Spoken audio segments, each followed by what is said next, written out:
Welcome to Sugar Land, Texas, Day 2 in the Southland Conference Tournament. And here in the winner's bracket, a battle of Louisiana programs as Northwestern faces Southeastern. Beautiful weather now, blue skies after had about a 90-minute rain delay in the second game this morning. Picture perfect weather, a light breeze out to right fields, and should be good conditions throughout the day. Here is the most up-to-date bracket. Northwestern State beating McNeese yesterday. Southeastern beat Nichols 4-2. So they meet here tonight in this double elimination formats. And Nichols eliminated McNeese. On the other side of the bracket, Sam Houston State was upset yesterday but came back and won this afternoon in an elimination game over Central Arkansas.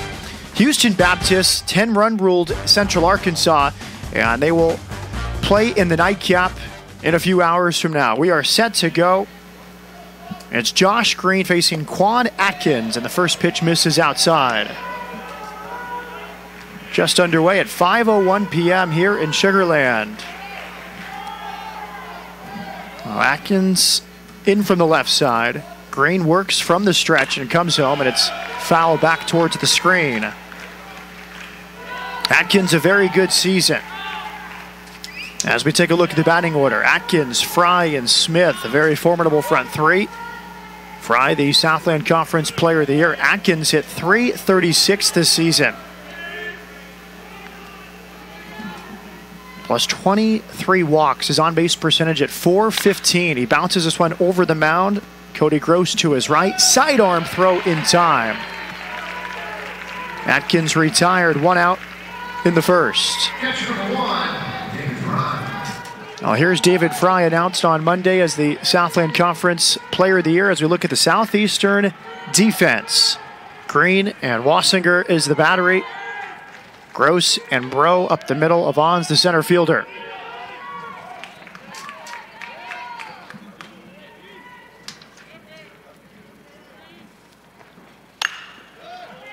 Fry jammed out to shortstop. Nice pick by Bro. Throws on the run.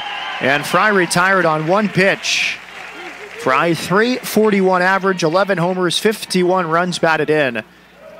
But Green wins the first encounter. 2 ground ball outs for Green, and now it's Tyler Smith, the right fielder, in from the left side.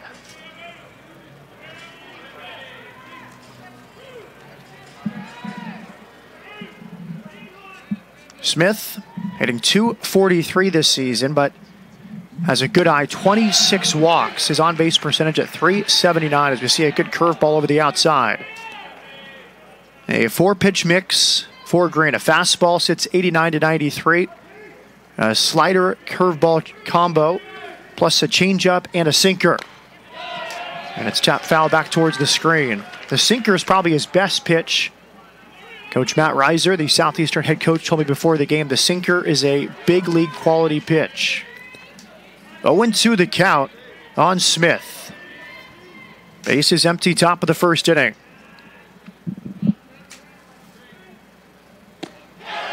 Swung on and missed. He came inside. Smith down on strikes. A good start for Josh Green. A 1-2-3 top of the first inning.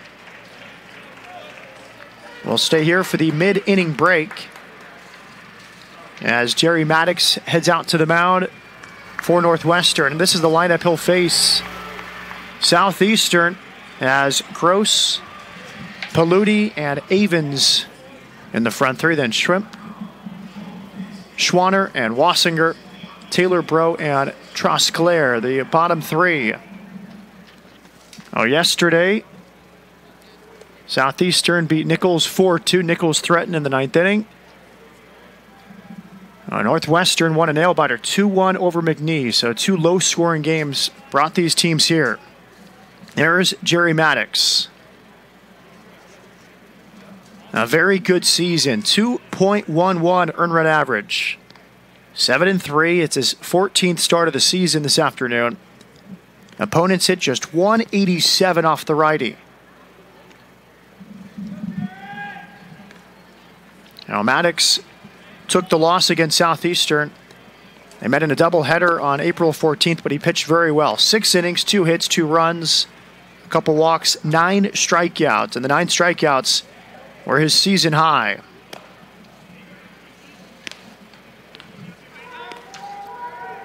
Here's the Northwestern defense. Maddox and Fry the battery. Davis, Watson, Rika, and Taylor across the diamond. Cunard, Atkins, Smith, left to right across the outfield.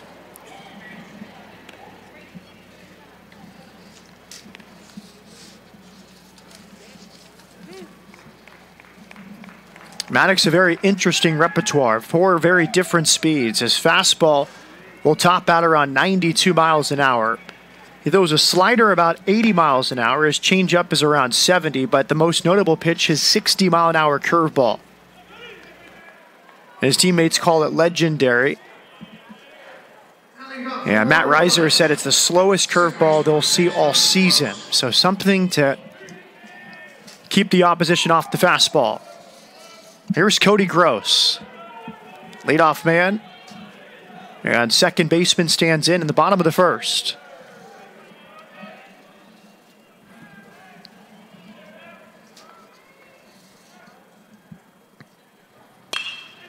And there's a line drive base hit into center field. Gross singles on the first pitch from Maddox.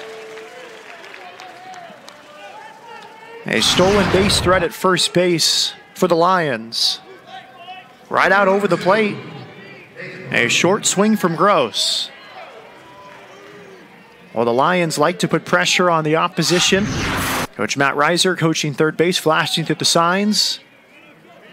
And Gross, a stolen base threat. He was 19 for 23 this season in steals. Nathan Paludi stands in from the right side. Fastball up and in. Paludi hitting .220 this year. Only 29 games on the season. Just 91 at-bats. But a big job here in the 2-hole for Southeastern.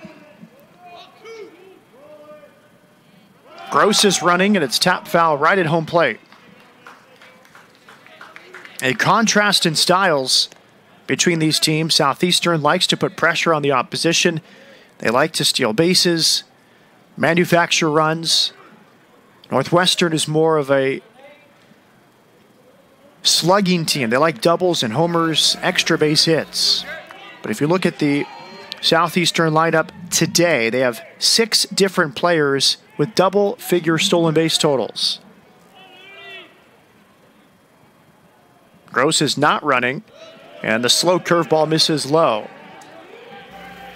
2-1 on Paludi.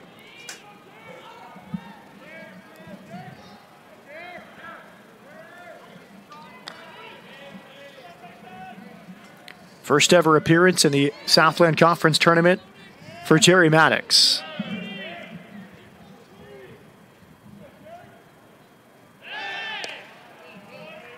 Gross back in safely. Maddox had a Dayton, Texas, and a transfer from San Jacinto Community College. He's 6-foot right-hander working from the first base side of the slab. Low throw, but kept nearby by Peyton Davis, the first baseman. I mentioned these 6 Lions in the lineup with double-figure stolen base totals. Only one base stealer for Northwestern with 10 or more steals, Caleb Rika, who bats 7th. Gross is running. The pitch is chopped towards third. Taylor's only plays over to first, a low throw, picked out by Davis. Gross moves up to second on the 5-3 ground out. Now Drew Avens.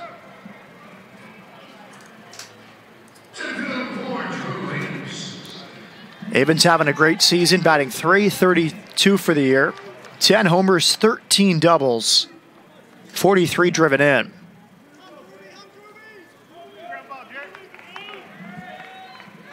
Far and away the highest slugging percentage on Southeastern at .578 for the year.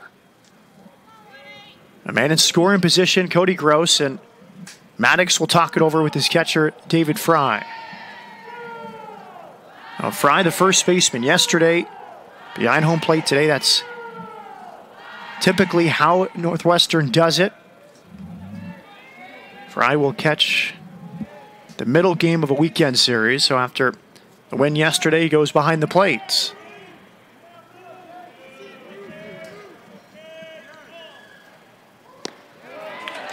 Took something off, and Avens was fooled.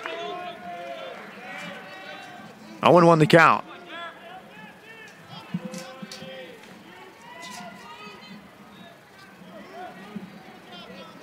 One of the keys for Southeastern is getting swings up in the zone as they try a pickoff play at second.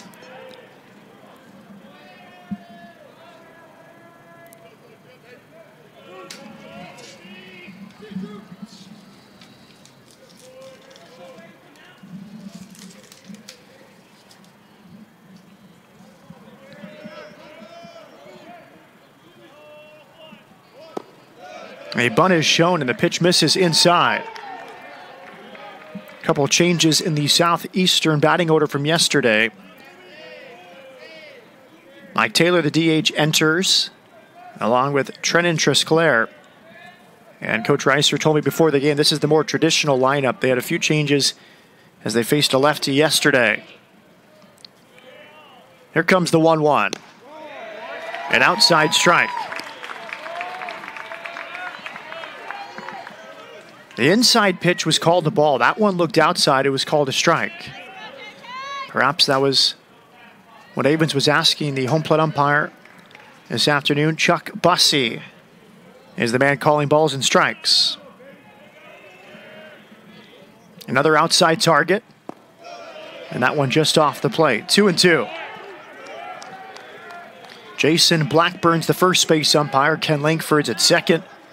Ignacio Acevedo, the third base ump. Bottom of the first inning, no score. Gross singled and is now on second base.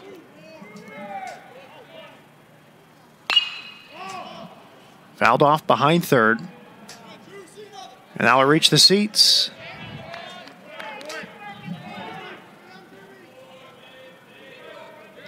Coach Reiser said we need to stay on the fastball of Jerry Maddox.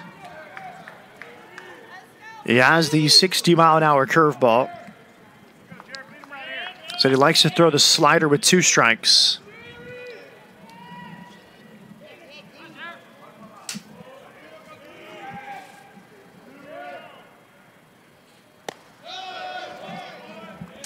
Up and in, the count is full. Kyle Schimpf on deck. A 1-2-3 top of the first inning for Josh Green.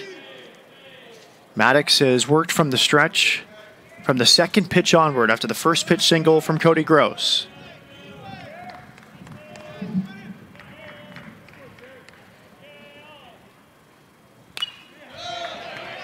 A good battle here between Drew Avens and Jerry Maddox. The morning game here on day 2 of the Southland Conference Tournament. Nichols beat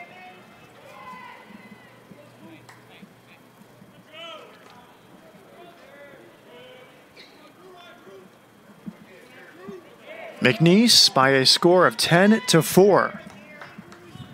McNeese, last year's regular season champion from 2017, eliminated 0-2 here in the Southland Conference Tournament. Nichols has advanced.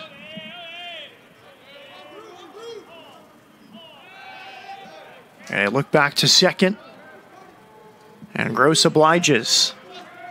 Sam Houston State, the shock result yesterday, losing to number 8 seed New Orleans in 10 innings. They came back and beat Central Arkansas 4-2 in the second game, which featured about a 90-minute weather delay. Central Arkansas is eliminated after an 0-2 showing here in Sugar Land. There's a base hit into right field. Gross will be waved in. Here's the throw from Smith. And it's 1-0 Southeastern. Avens comes through after a long battle with Maddox.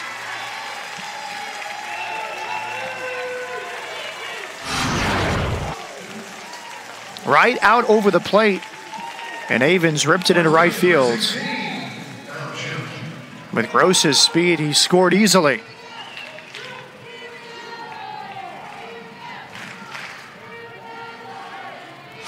'44th RBI this season for Avens.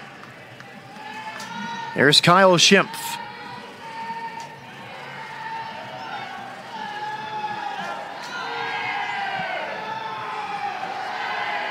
Schimpf hit .258 on the season. 7 homers, 10 doubles, 45 batted in. There's the 60-mile-an-hour curveball right on the front leg of Schimpf, so he'll take first base. That was one point of emphasis in my conversation before the game with Bobby Barbier, head coach of Northwestern State.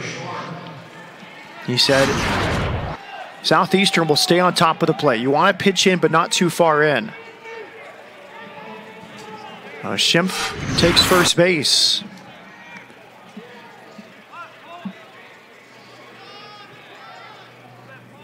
Southeastern has been hit by a pitch 89 times this season. Their opponents just 39.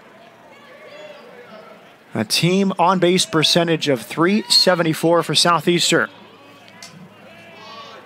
There's Taylor Schwanner, a Southland Conference Player of the Year last season, but he's dropped off quite a bit here in 2018. He comes in hitting .246 for the year.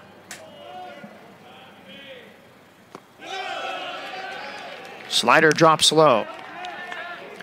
Schwanner with 4 homers, 33 runs batted in. A team high 49 strikeouts. And now Fry will go out to talk with Maddox. Gross started it with a first pitch single to center field. He was running on Paluti's ground out, so he took second. And then after a long battle, Avens singled to right field to score Gross. And then Schimpf was just hit by the curveball. First and second. Only one out in the bottom of the first.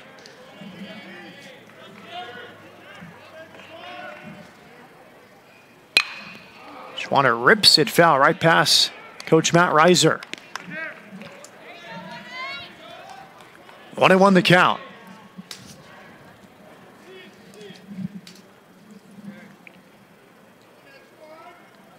Mentioned some of the earlier results from today with Sam Houston State's victory over Central Arkansas.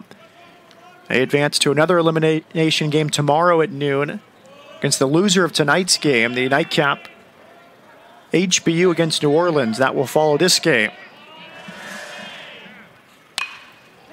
Hit towards second. Nice job to keep it on the infield. Acrobatic throw to second and then record the out. Luke Watson over to Caleb Rica. Well done. Keeps a run off the board and records the second out of the inning. Inside out swing from Schwanner. Didn't have his feet under him as Watson made the throw. Schimpf forced out at second. Drew Avens up to third. Here's Daniel Wassinger. A big spot, 2 on and 2 out in the first. A run in for Southeastern.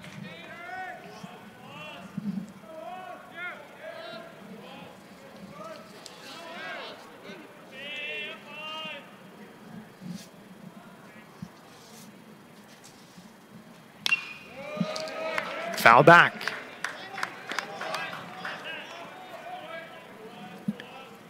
Nichols beat McNeese this morning by a 10-4 score. They will await the loser of this game tomorrow at 9 a.m.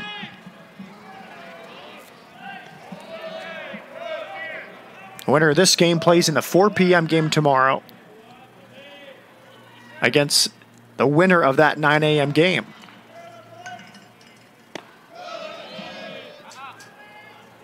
Now a stolen base down to second. It looked like Schwanner was trying to draw a throw, but Fry just held on to the baseball. They're trying to put pressure on the defense, and it works out for Southeastern. Now 2 in scoring position. That's Southeastern baseball. Havens at third, Schwanner at second.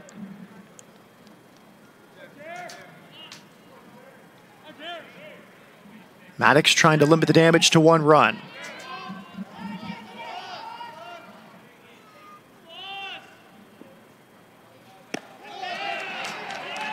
Fastball stays high. Havens got a big lead over at third base, breaking towards home in the vision of Jerry Maddox, who is going from the windup. And now time is called, and Bobby Barbier will go out to the mound to have a word with his right-hander. Barbier, a good story as a coach. In his second season as head coach of Northwestern, a great turnaround. But prior to that, a very good pitching coach for Northwestern. He was a first baseman in his playing days at Northwestern State. Was an assistant coach at Alabama. An opportunity emerged at Northwestern State for a pitching coach. He took the challenge, a self-taught pitching coach. And I asked the opposing manager about that before the game today, Matt Reiser. He and Barbier are friends. They played summer ball together 1 season in college. And he said Barbier was a very good hitter. And he said good hitters can become good pitching coaches. They know how to get out opposing hitters. They know what it takes to get them out. Barbier, from assistant coach to pitching coach to now head coach with Northwestern State, and really the turnaround season in the Southland Conference. That pitch is outside. He was named Coach of the Year in the Southland on Monday.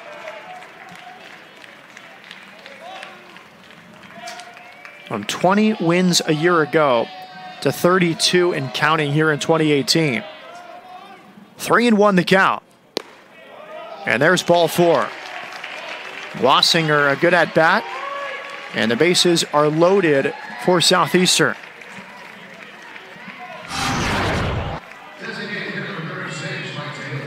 Clearly off the plate. Well, maybe with that base open, they didn't want to deal with Wassinger, and they'll take their chances with Taylor. Taylor, a good bat in the number 7 hole for Matt Reiser, a .297 average. Couple homers.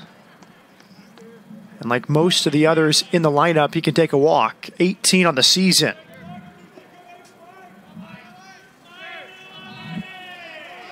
Bases loaded, 2 outs in the first.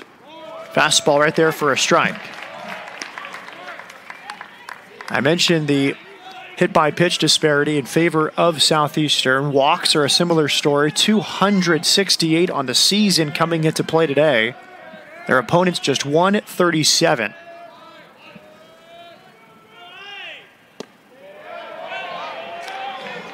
One and one.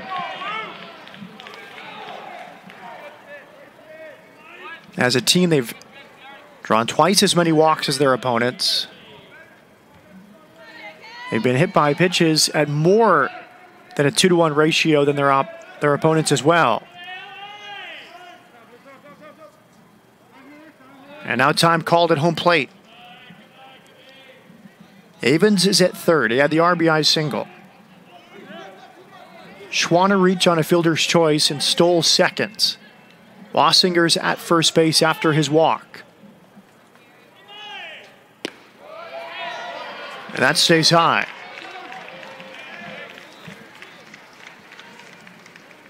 The next pitch for Maddox will be a 26th of this first inning.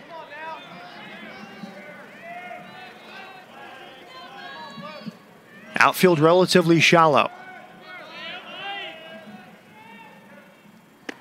Big swing and a miss. Taylor cannot lay off what was likely ball 3. Frustration from him as he steps out of the batter's box. 2-2 with 2 outs.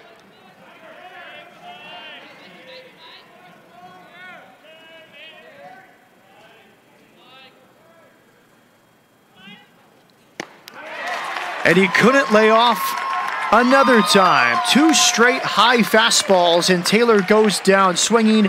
Maddox leaves him loaded. After 1 inning in Sugar Land, Southeastern leads 1-0.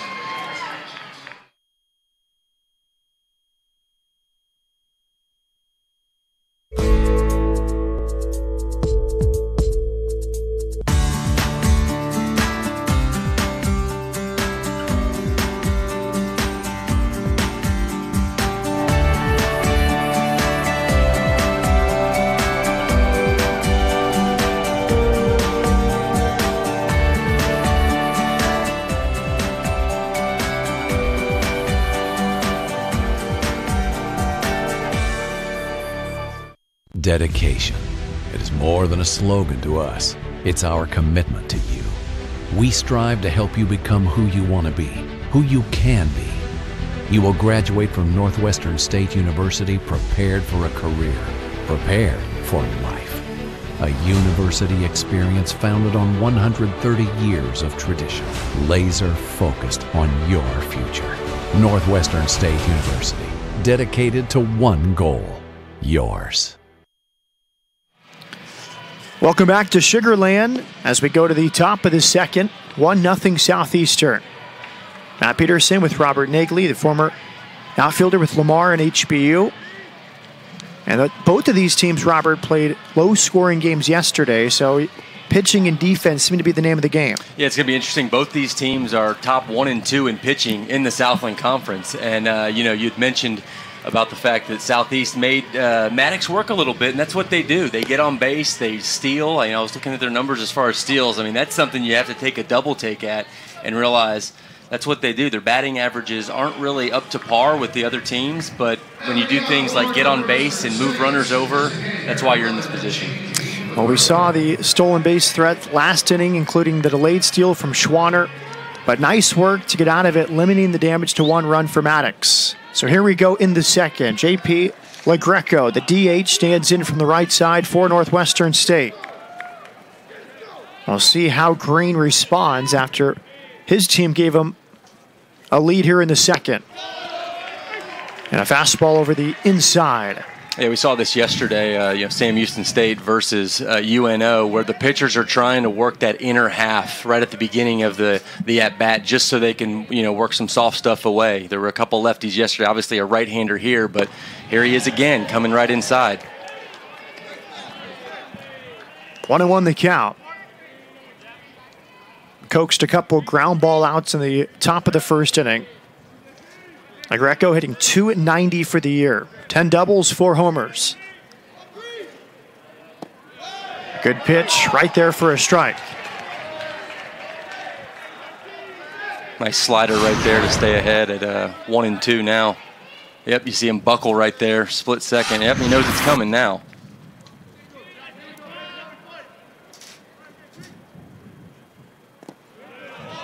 Two and two. Really a 4-pitch mix for Josh Green. A fastball, 89-93. A slider curve combo is what Matt Reiser called it. A changeup, and maybe his best pitch is the sinker. Reiser called it major league quality.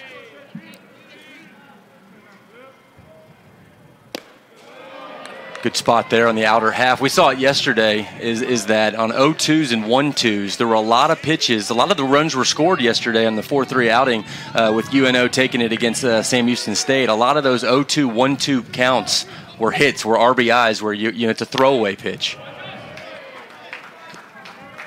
Greco stays alive. Watson and Cooner to follow for Northwestern State here in the second. Last year, in this tournament, it was really offensive the first day or so. Home runs flying out of the yard in the morning games on day 1 a year ago. Inside out swing and fouled off by LaGreco. But the conditions last year was a lot less humid. It was perfect for the long ball, but mostly pretty good pitching here in 2018. There's been a few teams that have put up some significant numbers. HBU with 14 runs last night. Nichols with 10 today.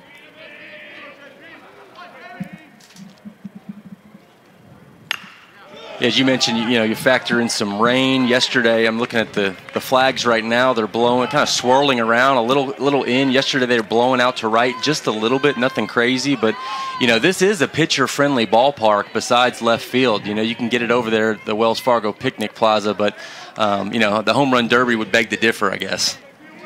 Yeah, a great format here on Tuesday night. Second strikeout for Green. He came in on the hands of LaGreco.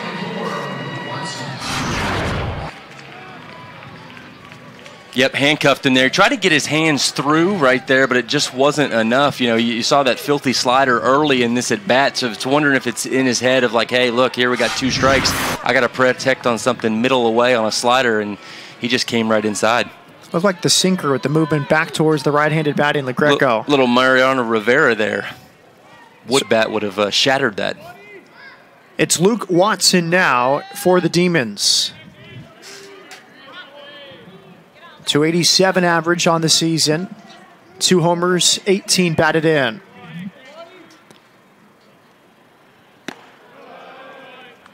Fastball stays high.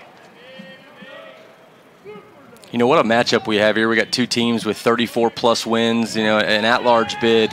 Going to be tough in this conference. You're going to have to win it, but you hate to see this. Both these programs, trending upward in the right direction.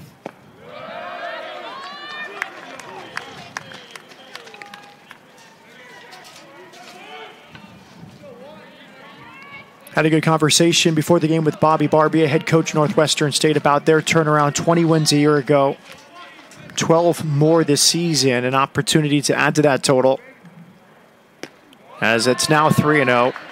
He said last year they were dealt some misfortune. They had a good plan going in, but they had some players drafted, some key players that were injured. Their pitching staff was down to about 8 available arms by the end of the season, and things have broken much better for them this year. Yeah, that's the key. Guys getting drafted at a mid-major conference tend to leave after their junior year, and you're having to rebound quickly, whether it's a JUCO transfer or a freshman that's going to have to step up. And it still amazes me that in baseball you still have less than 12 scholarships to give. You're having to chop this up. You're having to give guys, get creative, get some walk-on guys, some invited walk-ons, and really piece together a team, when it comes to that. So that's a difficult feat. A good at-bat there. Watson draws the walk. First base runner for Northwestern State.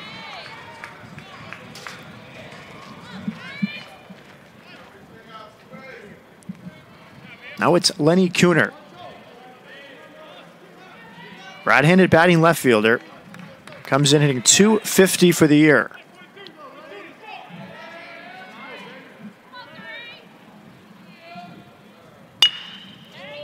Fouled right towards the southeastern dugout. You could tell early just with, here they're really trying to work that inner half.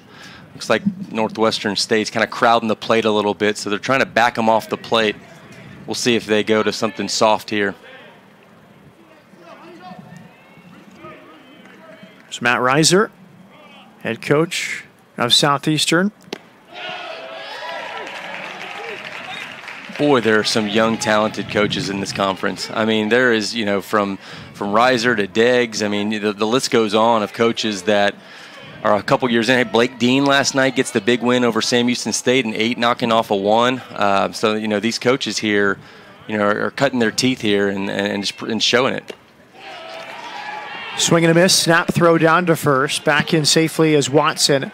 Quick at bat for Kuhner. 3 strikeouts already for Green. Now, one of the factors, I think, for that is across the country, from the Power 5 conferences to the mid-majors, is assistant coaches are more willing to take a chance and take a head coaching job somewhere else, whereas maybe in the 80s or 90s, you're an assistant coach at one of the big-time schools. You might stay there for 20 or 30 years. These good assistant coaches are now becoming head coaches across the country. Yeah, they don't want to wait their turn, and rightfully so. They want to get in a conference where they can win and do some damage. And the beauty about the Southland Conference is you're seeing those middle-of-the-week games. They're playing, D1, obviously huge powerhouse programs for situations just like this in the tournament. Fisted towards second. Throw it to first. And the inning is over. Nice work from Green. He gets recut. 1-0 Southeastern going to the bottom of the second.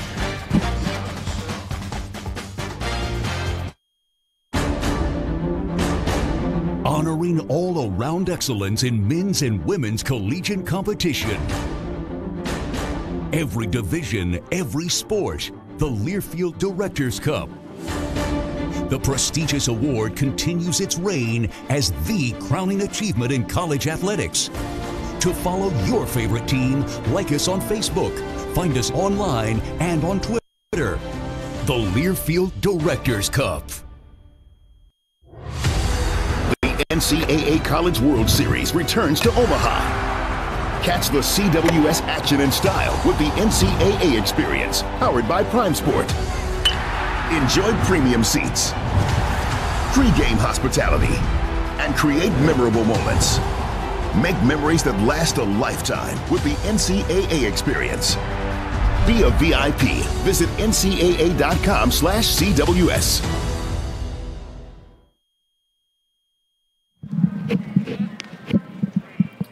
A youngster enjoying this one. Spectacular weather here in Sugar Land. Torrential downpour for about an hour or more that slowed up Sam Houston's victory. That was good work from the umpires, though. They got the tarp on the field. They didn't start the 8th inning, so it didn't burn any of the relief pitchers. And they delayed that game for about 90 minutes before the 8th, before Sam Houston came out and eliminated Central Arkansas. Yeah, I caught some of that junk heading over here. Looking at the radar and looking at some of the video on Twitter, it looked pretty nasty out here for a little while, and then now here we are, and there's really not a cloud in the sky. Brennan Bro takes a first pitch fastball for a strike.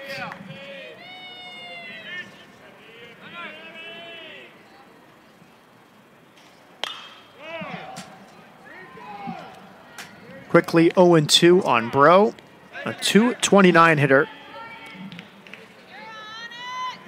This is the spot you want, one of your best pitchers, and statistically, Maddox is that guy here for the Demons. Here you are, you win day one, day two, to kind of set yourself up on that side of the bracket. What a better position you could be in, or couldn't be in a better position here for Northwestern State.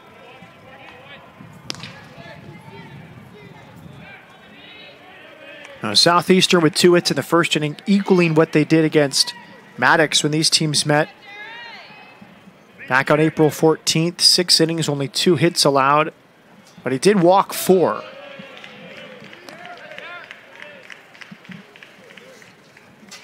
One ball, 2 strikes on Bro. 8, 9, and 1 due up for Southeastern. Trosclair due up next, and then Gross on the top of the order. And there's a called third strike. Well, he ended the first with the high fastball and got the swinging strike out of Taylor. He freezes Bro to start the second. Again, right on that inner half. That's what they've been trying to do early on in this game.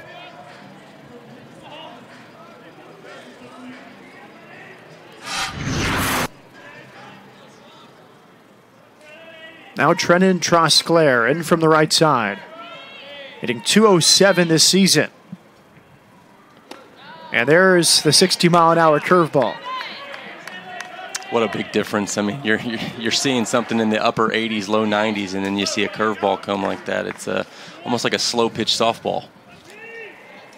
Yeah, a variance of about 30 miles an hour. His fastball can hit 92 or so.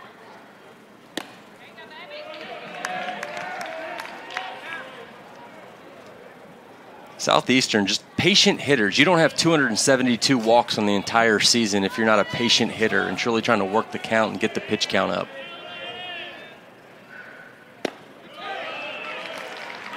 A difference in program, Southeastern and Northwestern State. Northwestern State, sort of the new kids on the block. Finished 3rd in the Southland Conference. They were picked, finished 11th. A lot of good energy out of Bobby Barbier, their head coach. Winning on day one, and now on the winner's side of the bracket in a tight game with Southeastern. Southeastern, perennial power. Say they and Sam Houston State for the last decade or so have been the 2 top dogs in the Southland Conference. An inside strike. There it is. Yeah, you mentioned the top dogs. 3 out of the last 4 years they went to regionals. 2 of those were at-large bids, winning the tourney back in 2014, and they're going to have to do it again.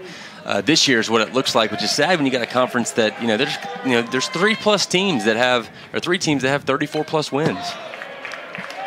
Trosclair fouls it back. We had Matt Reiser on the 7 p.m. broadcast last night, and I asked about their ability to build a quality schedule, win those games, and get an at-large berth. They're the only non-Power 5 team to have back-to-back at-large berths in the NCAA tournament, and they've done that the last 2 years. And he sort of laughed that, is it RPI? Maybe his tombstone will say rest in peace as it's lined down to third. Nice play from Taylor right on top of the line.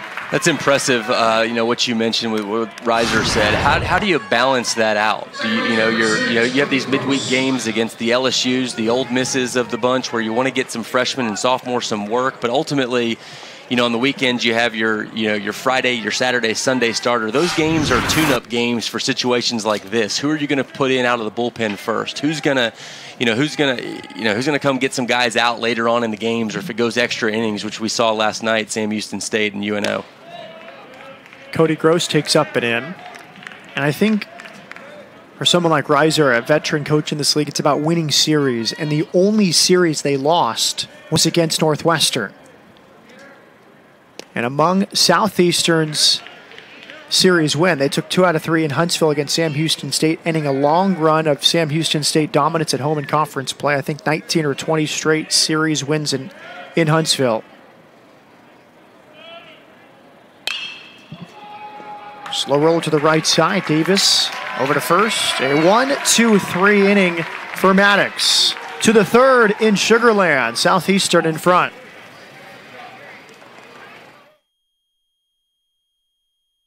What does it mean to be Southland strong? It's not just big wins. It's success in the classroom and being engaged with service, family, passion, integrity, overcoming adversity, hard work and dedication, bettering people around you, striving for excellence, leadership and competition on our campuses and in our communities.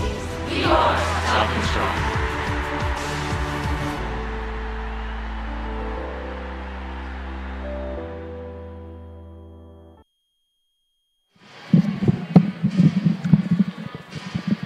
One of these signature staples of this ballpark, Constellation Field, that Texas State scoreboard and video board out in center field. That could be the hitter's eye itself. You wouldn't even need a hitter's eye. You have it right there on the screen.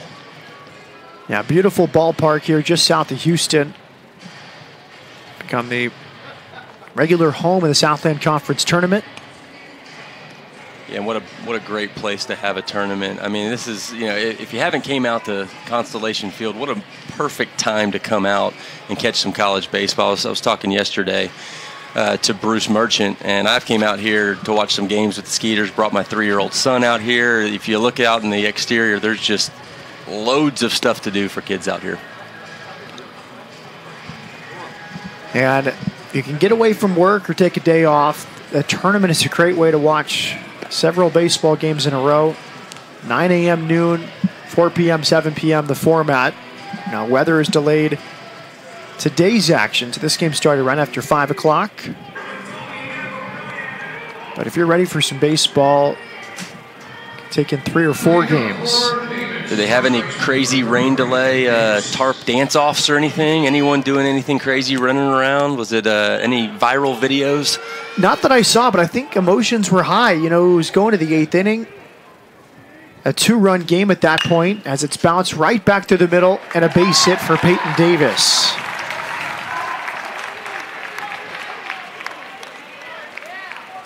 The first hit against Green comes from the number 8 hitter in the Northwestern State order.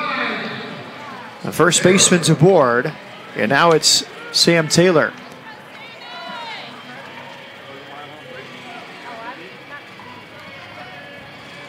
Yeah, this is exactly what you want, getting some of the guys on in the bottom portion of the lineup to set the table here for Northwestern State at the top of the lineup. Third baseman Schwanner is in at the grass. And it's bounced right to Schwanner. He leaps to field it, throws to second, And the relay pulls Schimpf off the bag. Probably would have been late anyway. As Schwanner's throw pulled Gross, the second baseman, off seconds. But a nice play nonetheless off the high hop. Yeah, it'd be tough to turn two there with the speed and the throw exactly. But, hey, there's still one on, one out with Quan Adkins coming up. Adkins grounded out. His first time up.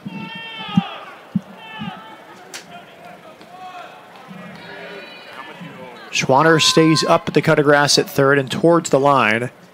Middle infield looking for two.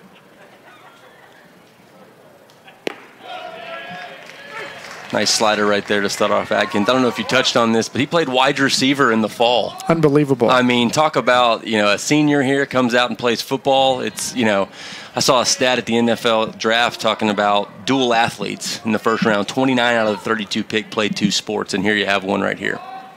That's something these college coaches in baseball are really looking for these days. Slow roller towards first. A race to the bag, and Schimpf gets there ahead of Quan Adkins. Good hustle from the Southeastern first baseman. Oh, it's just so tough to watch folks dive head first into first, whether it's they think they're going to get there faster or not. But obviously not in that case, but just the injury there with the spikes and the base itself. This one was close, though.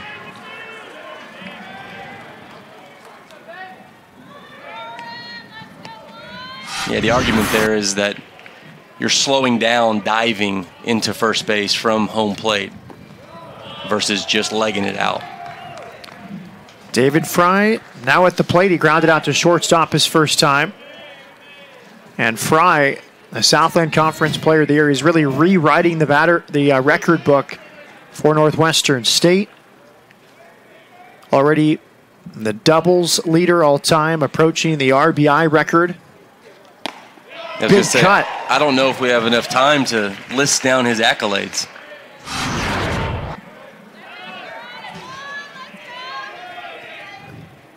Just barely, just barely. And it almost seemed like the right hand of Adkins may have beaten the foot to the bag, but it wasn't on the base. He came in with the left hand. Yep.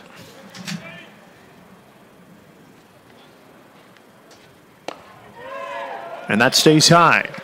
As you mentioned Fry, we could probably spend this entire broadcast on the records he's broken or about to break within the next couple games. His resume is stacked. Player of the Year this year, number 7 Southland Conference draft prospect, according to Baseball America. So this guy, college baseball is not going to be his last stop. And that's part of the build for Northwestern State. Speaking with Coach Barbier before the game today about building this into next year, he said, we're only going to lose 4 seniors, including only 1 pitcher.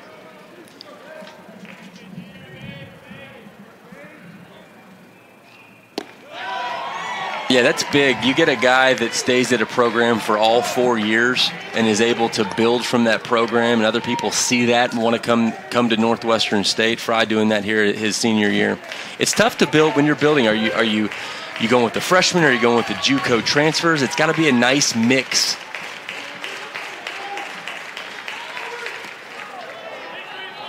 Nice block behind home plate from Daniel Wassinger.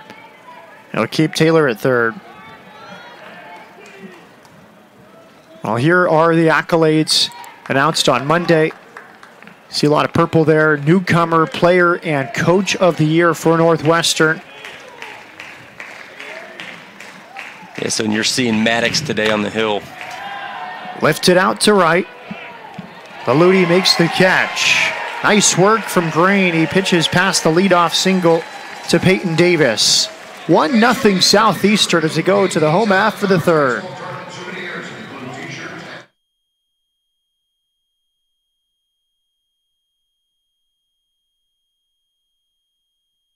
Have you been thinking about diversifying with gold but don't know how? Hi, I'm Mike Fulgens, president of Universal Coin and Bullion. As an award-winning nationwide dealer, we help clients get the answers they need to discover the beauty, security, and strength of gold in their portfolio. Call us today at 866-UCB-GUIDE to receive our award-winning Gold Guide free. That's 866-822-4843.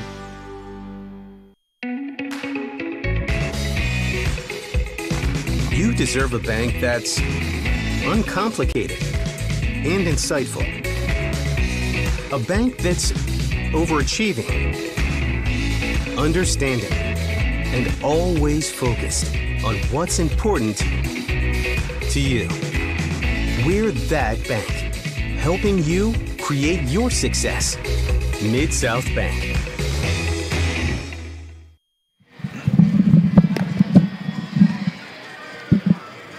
Looks like a few Southeastern students enjoying this one.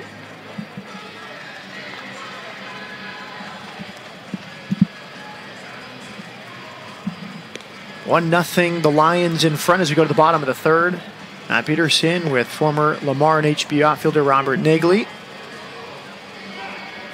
They really made Jerry Maddox work with the first 2 innings. He responded with the 1-2-3 second, but up to 40 pitches so far. Yeah, yesterday we saw both pitchers with real low pitch counts. The batters were attacking that zone very early on. The pitchers were staying right around that zone, and both these teams, that's not their mindset. They want to get guys in play. They want to work the count. They want to get guys on, and then obviously clearly move them around.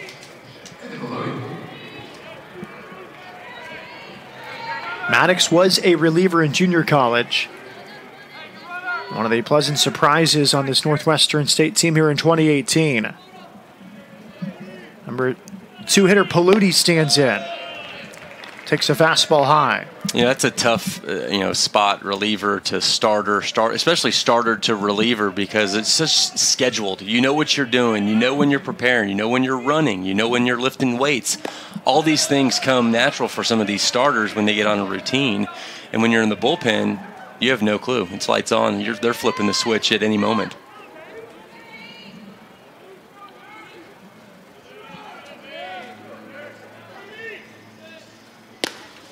Just seems to be lacking the command in the early stages. Fastball outside. It's never really settled in. It's not easy when the very first batter you face lines the first pitch in the center field for a base hit. You go to the stretch immediately. You see him shaking off a few pitches here on 3-0. Yeah, and this is what you don't want to do. You don't want to put a team that leads the conference in stolen bases and you're giving them free passes. How often do you see that? A few shakeoffs on 3-0. You would think at that point someone's going to come out there and at least have a conversation of what's going on. I mean, what could you possibly be throwing at 3-0 that you don't agree with? It looked like there was a few shakes there from Maddox for Fry, his battery mate. Now it's Drew Avens, an RBI single to right his first time. And a fastball is high. Avon's interesting. We saw it yesterday with Blake Chisholm for Sam Houston State. He threw 17 innings last year on 11 appearances. He hasn't pitched this year, but it's interesting to see how the hybrid of pitcher-hitter now in this day's world, we talked about Shohei Ohtani, is that going to be a way to get another stick and have another pitcher available? He threw 17 innings last year. That's a reliever, and you can still hit.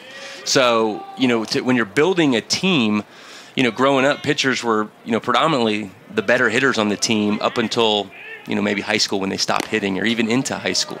Be interesting to see if that trend continues, because you can use another guy out of the bullpen that, this guy can get me 10 or 15 innings, and he can also stick it. Yeah, Chisholm's an interesting one for Sam Houston State. Pitched a few times last year. Very seldom used this year, but it seems like Deggs has been maybe saving him for this time of year. Check swing foul behind third, but he was in there in the ninth inning and got 3 of the biggest outs of the season. Ultimately gave up a run in the 10th, but a lot of confidence in a senior that only pitched 3 times prior to yesterday. Yep, an inning in 2/3 this season, but you could tell, obviously, the position that he put him in, but he had an electric arm. I mean, the guy could throw. So it was an interesting spot in the 9th inning. We thought Dakota Mills was coming in, which he was, and that wasn't the case. Well, Mills came on today and closed the door as Sam Houston State beat Central Arkansas. And they'll face the loser of the nightcap tonight, HBU. against New Orleans in the final game of day 2. Yeah, very interesting because I think these coaches know best. The roles in their bullpen, trying to add an extra arm to the pen, which Chisholm has become for Sam Houston State here late in the season. But then it gets tricky, and we saw it yesterday when they took him out. Well, he didn't have to bat because he had already batted, but then you're shifting around the designated hitter, and where does the designated hitter go? But definitely a plus. Anytime you got a guy that can get some outs on the mound, and then you can insert in the lineup in a pinch-hitting situation or a designated hitter situation, ultimately that's what you want. It's that hybrid type of player that can, ultimately play multiple positions. Well, Southeastern, I think they would like this tempo. They're making Maddox work. Of course, stolen base threats up and down the lineup, but they've controlled the tempo here in the first few innings. And there's a called third strike. Yeah, it looked like Avons was not expecting a slider there. First base number 16.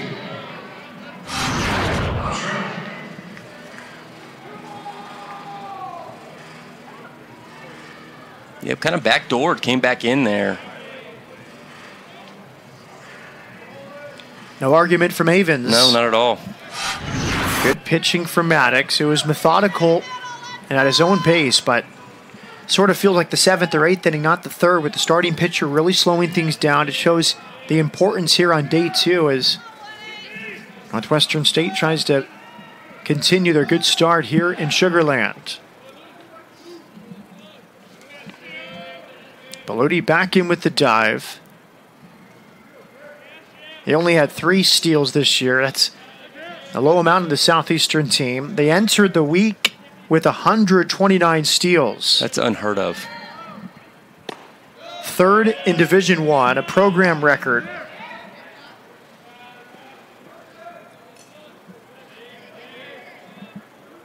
And Schimpf having baseball in his blood, the younger brother of Ryan Schimpf, who plays for the Padres now, but of course with LSU back in 07 and 09.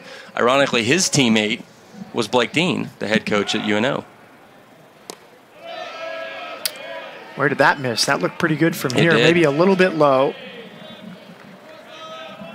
2-0 here. Schimpf can take an out. He's got 7 home runs, 45 RBIs. This is the spot right here at 2-0. This is ultimately, in my opinion, one of the best hitter's pitches right here because he does not want to go down 3-0, especially with a runner on base. And so you're looking for something real tight in a little tiny little Rubik's Cube box here.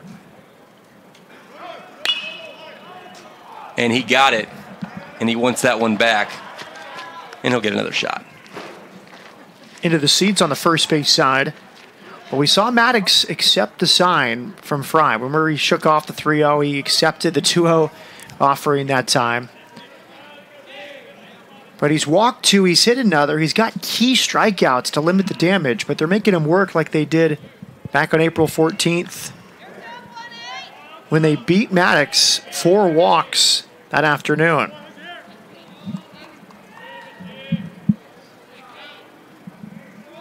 Schimpf, the cleanup man. An outside target.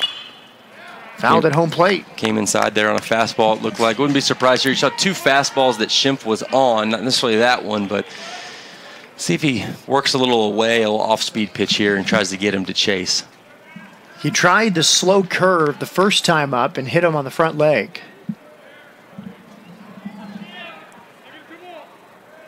That was one of the keys for Barbier about how to pitch the Southeastern team is you want to go inside but not too far and run the risk of hit batters and free 90 feet.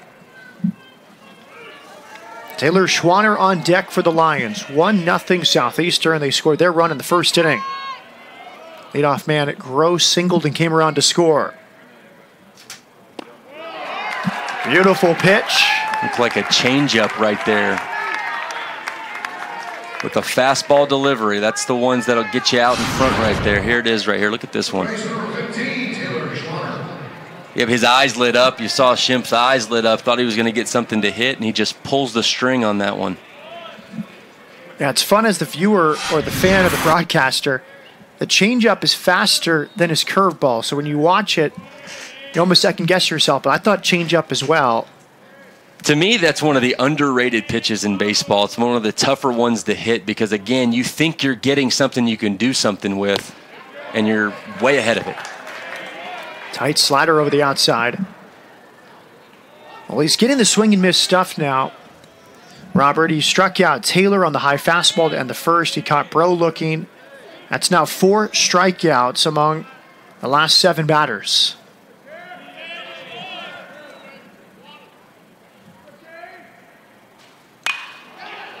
Base hit into center from Schwanner. Stopping at second is Paludi, a 2-out knock for the Lions. A good piece of hitting right there. Got something over the plate and just sent it into left center field here. And you got 2 on, 2 outs. See if we can get something going with the Lions.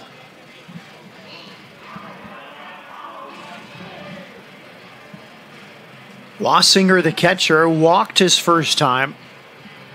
Comes up with 2 on and 2 out.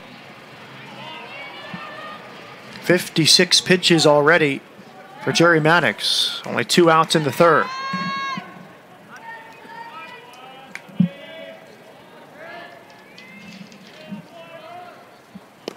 Here's that changeup again. You know, we saw Schimpf. We said baseball in the blood. How about Wassinger? He was drafted out of high school in the 38th round by the Cubs. His father played professional baseball for the Padres and Giants and was a scout for the Padres and was the one that signed and drafted Jake Peavy back in 1999. So this guy's been around baseball his entire life.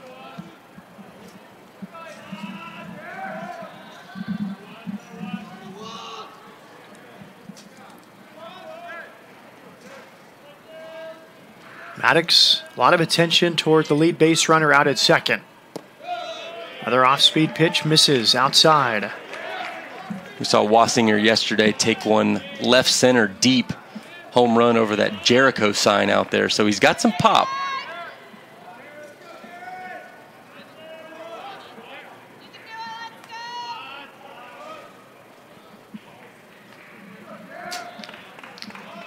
Time called at home plate.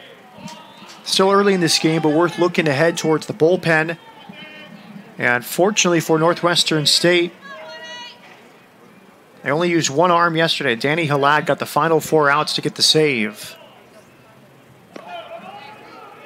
Off-speed pitch, stays up in the zone. So basically everyone but Halad is available. Coach Barbier told me he never used Halad on back-to-back days this season, so he's probably not available unless this thing goes extra innings or there's an extreme circumstance. But an ideal opening day win for Northwestern State using just 2 total pitchers. That's the key. Talk about a chess match of pitchers this entire tournament. The ultimate goal is to win the entire tournament. So, but you have to win the game that's in front of you, so you can't really prepare ahead besides the starters. When it comes to the bullpen, it's a plug-and-play style system there. And, you know, if you're able to go unscathed, you know, have these starting pitchers get you 6, 7 innings and just use a couple guys out of the pen, that's the key. Wassinger draws his second walk, both of those on 5 pitches.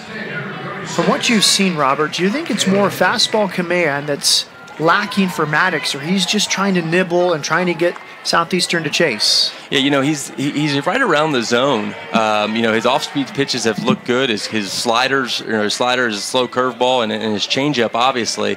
But let them get themselves out. Let the, you know, quit trying to make the perfect pitch. You know, so most of the time the batters are going to get themselves out. So put it around the zone. We saw yesterday they were working up in the zone. You're getting a lot of fly balls. You know, use this ballpark's depth. Good pitch in there for a strike. Now Taylor had an advantageous count, but then he swung through 2 high fastballs for Maddox to strike out to end the first and leave the bases loaded. He bats here in the exact same situation. Bases loaded, 2 outs, and Maddox gets ahead of the count 0-1. High chopper toward short. Rika charging, fields it, throws to first in time. Southeastern leaves him loaded for the second time in the first 3 innings. to the fourth. 1-0 Lions.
Top of the fourth inning in Sugar Land. Matt Peterson with Robert Nagley. A few Demon supporters enjoying this one.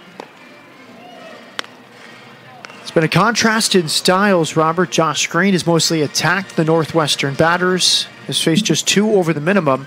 Whereas Maddox had a bend but not break. He's left the bases loaded twice, each time getting Mike Taylor with the bases loaded. Yeah, that's going to come back. You know, he's got those outs with the bases loaded. But that's going to come back to haunt, to haunt them. You need to get more runs ultimately, throughout this game, and that spot right there with bases loaded for 2 times to come up with nothing. We'll see if that comes back to get him. Well, Maddox facing Southeastern for the second time this year. We outlined his first outing. Very good, 6 innings, a season high 9 strikeouts. He took the loss.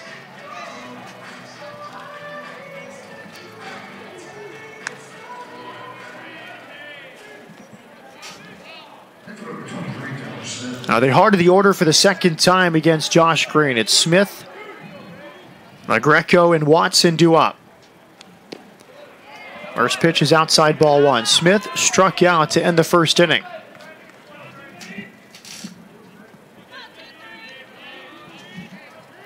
Yeah, if you're Northwestern here, clearly every inning you want to get something going, but especially with this lineup where they're at, you want to get this leadoff guy on, make some noise, make him throw some more pitches. And 2-0 right here. Interesting to see if he has the green light or if they're going to try to work this count a little bit.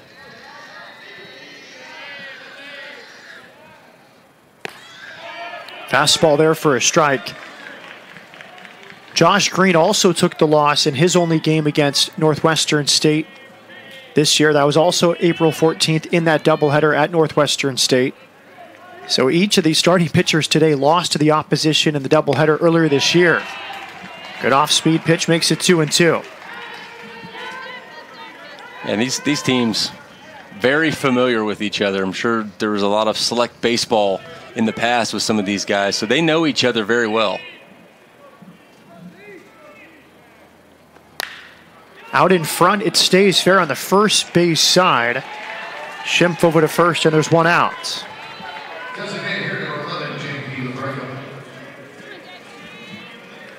Based off how far out in front he was, I was surprised that stayed fair. Yeah, it looked like it was possibly going to go foul. There's a couple feet there for them to make the play, but a pitch that Green got him to chase. You know, is one of those out of the zone pitches that you're just protecting that didn't look like it was going to be a strike. 6 ground ball outs already for the sinker baller Josh Green. And the Greco fouls the first pitch. He struck out his first time. Green, he lost to Ridge Heisler. Heisler threw yesterday for Northwestern State. An outstanding outing. 7 2/3 innings, just 1 run against McNeese to pick up his 7th win.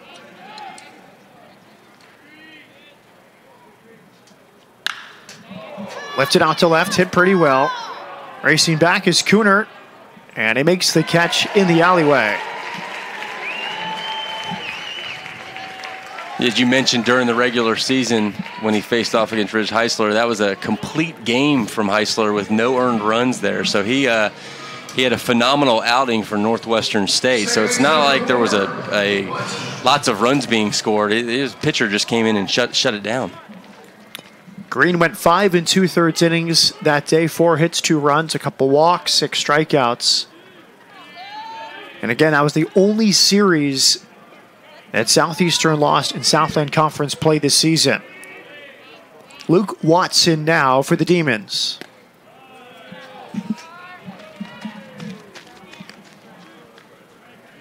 Watson walked his first time, the only one issued so far today by Josh Green.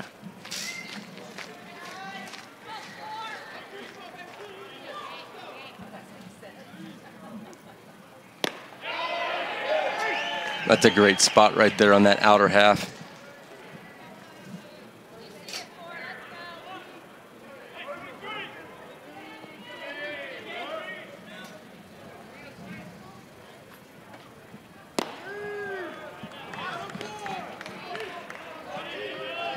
Two and one on Watson. Kunert on deck. Green working in the lower 90s. That pitch 90. The outer half strike there at 91.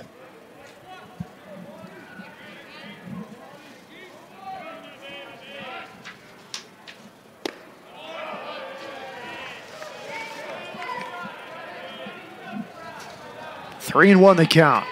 Bases empty, 2 outs. Only 1 hit so far for Northwestern State.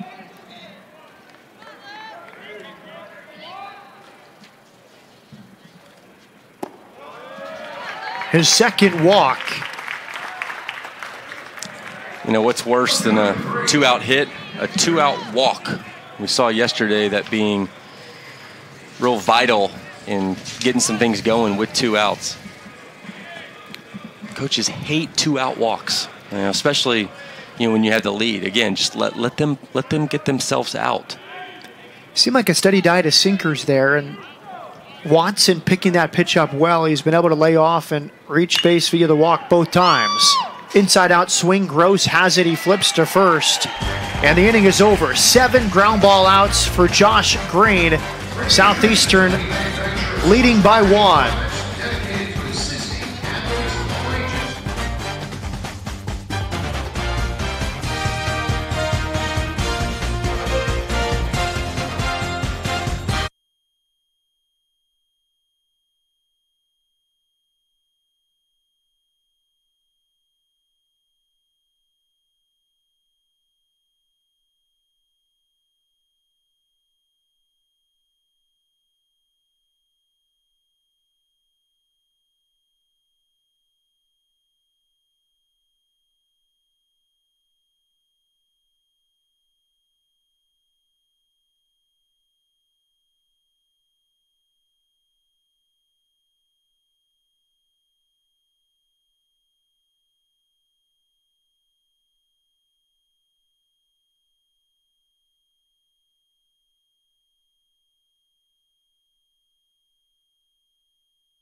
Welcome back. Constellation Field in Sugar Land, Texas. Matt Peterson with Robert Nagley. And Jerry Maddox back to the mound. He has left the bases loaded twice in the first 3 innings.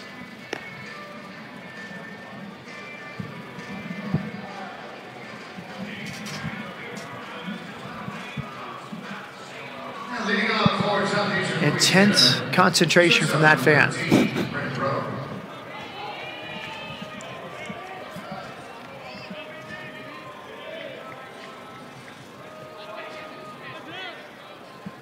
We know Southeastern has a very good eye at the plate collectively. I think they're just looking off these close pitches and really making Maddox earn the strikes. You know, as you said earlier that where are they on the pitcher catcher? Are they on the same page? They're down 1-0, but he's looked good. But as you said, he's kind of nibbling around that plate instead of just attack. And we'll see if he changes his mindset here. As you mentioned, it's a reliever. He was a reliever. He's a starter now, but it is a different mindset. Foul back by Burrow. I wonder if the hit batter of Schimpf is sort of in his head. It was in the first inning. He threw the slow curveball. That's sort of his equalizer. It gets the opposition off of his fastball. And since that hit by pitch, we haven't seen it as much.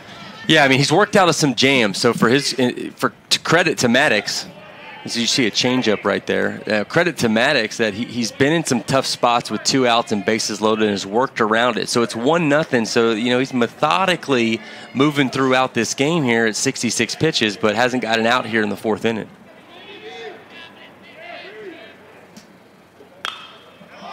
Popped up on the infield. Here comes Taylor, a third baseman, battling the sun, makes the catch.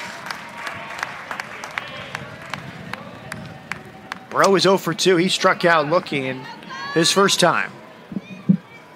These pitchers are the toughest pitchers because they have 4 pitches. You're looking at a fastball, a curveball, a slider, and a nasty changeup. You don't know what's coming. Typically, you got a pitcher that has his fastball and then an out pitch, whatever that is. If it's going to be a slider or a changeup, he's got 4 pitches that he can work with around the zone. Trennan Trosclair, the number 9 hitter. Fastball misses high. Trosclair lined out to the third baseman his first time. A transfer from LSU Eunice. And Coach Barbier told me before the game, when Maddox is on, at least 2 of his 4 pitches are working. I think the jury is still out on if he has 2 of the 4 working. We haven't seen the slow curveball much since the first inning. Fastball command has seemed off. Well, I think we just answered our question on why they might have been crossed up. You got 4 pitches. You got a catcher and a pitcher calling different signs that, the pitcher knows what he can throw when he can throw it. Normally, it's 2 pitches. He's got 4 that he clearly has confidence in because we've seen them all here. And, we'll just see if he can work that into play. They seem to be on the page more as Maddox graze on that side, bounce to third. Taylor over to first in time. See, that's what you want right there on a 1-2 count. He owned the count, he being Maddox, threw an outside slider and got him to chase. The only thing you could do with that ball right there was punch it into right field. Top of the order now for the 3rd time against Maddox. It's Cody Gross. Singled on the very first pitch in the first inning and came around to score his first time up. His last time, grounded out to first. The other part of it is Fry doesn't catch every single game. Typically starts at first base on the Friday night game and comes in at Saturday, so might be a little bit different if it's a catcher that catches 90% of the games. Pitchers might defer to him a little bit. No, I mean, you hit the nail. You hit it right there. Normally your battery mate's the same guy most of the time you see in the bigs. I mean, Justin Verlander here in Houston, he gets Brian McCann every single time. It doesn't matter where the rest lines up. So it's something you're comfortable with. Line drive fouled on the right field line.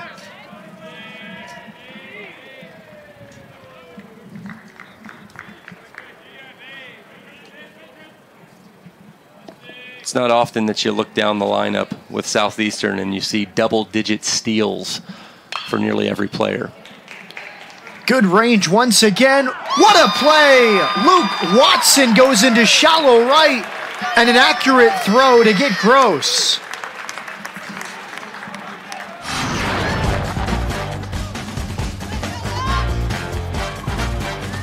That a way to keep him off the bag.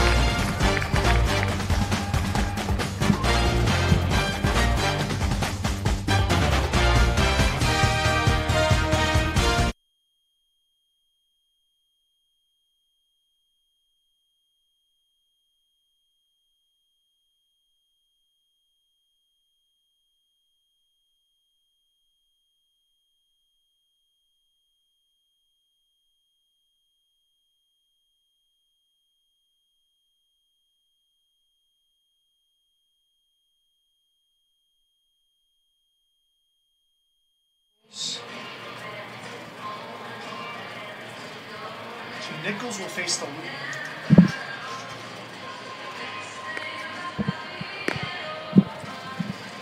Welcome back in Southland Conference Tournament as you see Northeastern with a 1-0 lead against Northwestern State. 4 hits for the Lions, while 1 for Northwestern State.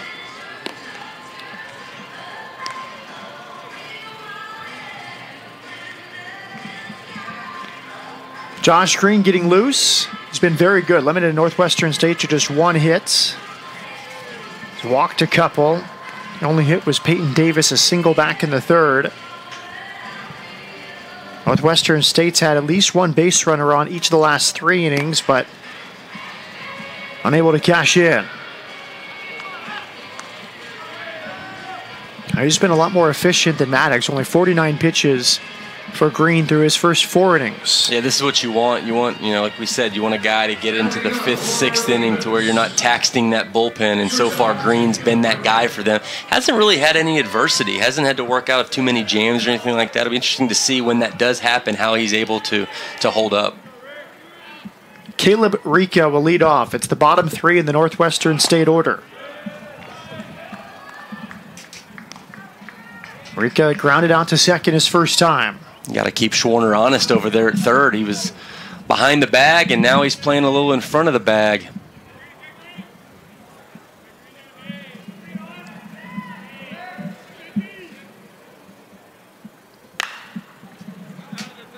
Down the right field line and into the hospitality area behind first base. Yeah, we saw one yesterday, Bo Bratton, which got the 2 RBIs in the 8th inning for UNO to tie the game up, that just snuck right in there on the right field line there.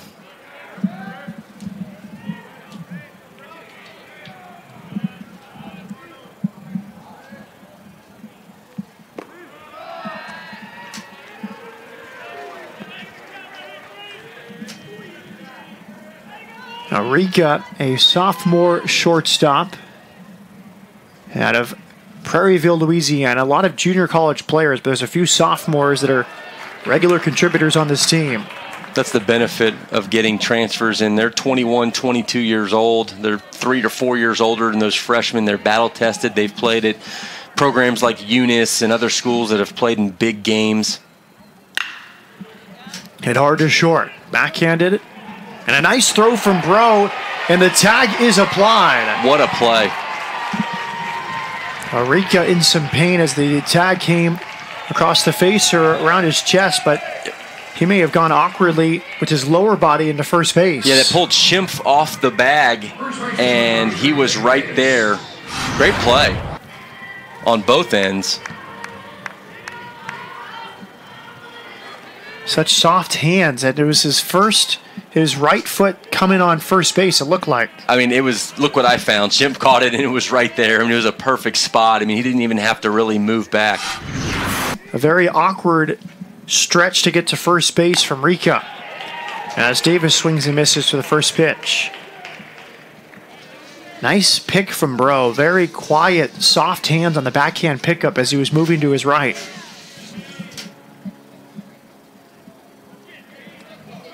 Davis has the only hit so far for Northwestern State. Slow roller towards 3rd. Tough play for Schwanner. He cannot pick it cleanly. Yeah, so Schwanner was in, as we just talked about on Rica. Had to move back for Davis up there, and that was a swinging bunt. And yeah, it's hit number 2 for him. We'll see how they score this. Good pitch right in on the hands of Davis. I don't know if he would have got him if he would have fielded it cleanly.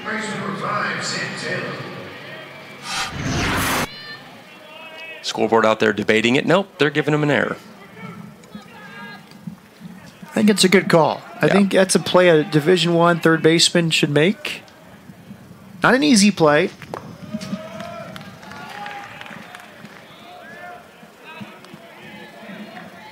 Taylor reached on a fielder's choice his first time.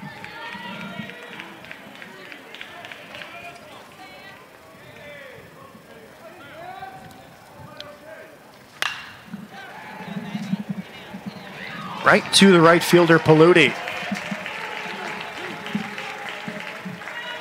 2 outs. was just saying you can get creative on a hit and run there. There was no hit and run on there, but just to kind of change things up, get something going a little, try to get a guy in scoring position. Ultimately, that's where you want to be. Get somebody on second base. Third time through the order now, Robert. How might Northwestern State change their approach against Josh Green? Yeah, so exactly. This is, you've seen him twice already, so there's no excuses. So you know what he's got. Atkins was full, pops it up. A lot of sun for Bro. He deals with it well and catches it right on top of the line. Atkins pops up. Bro is dealing.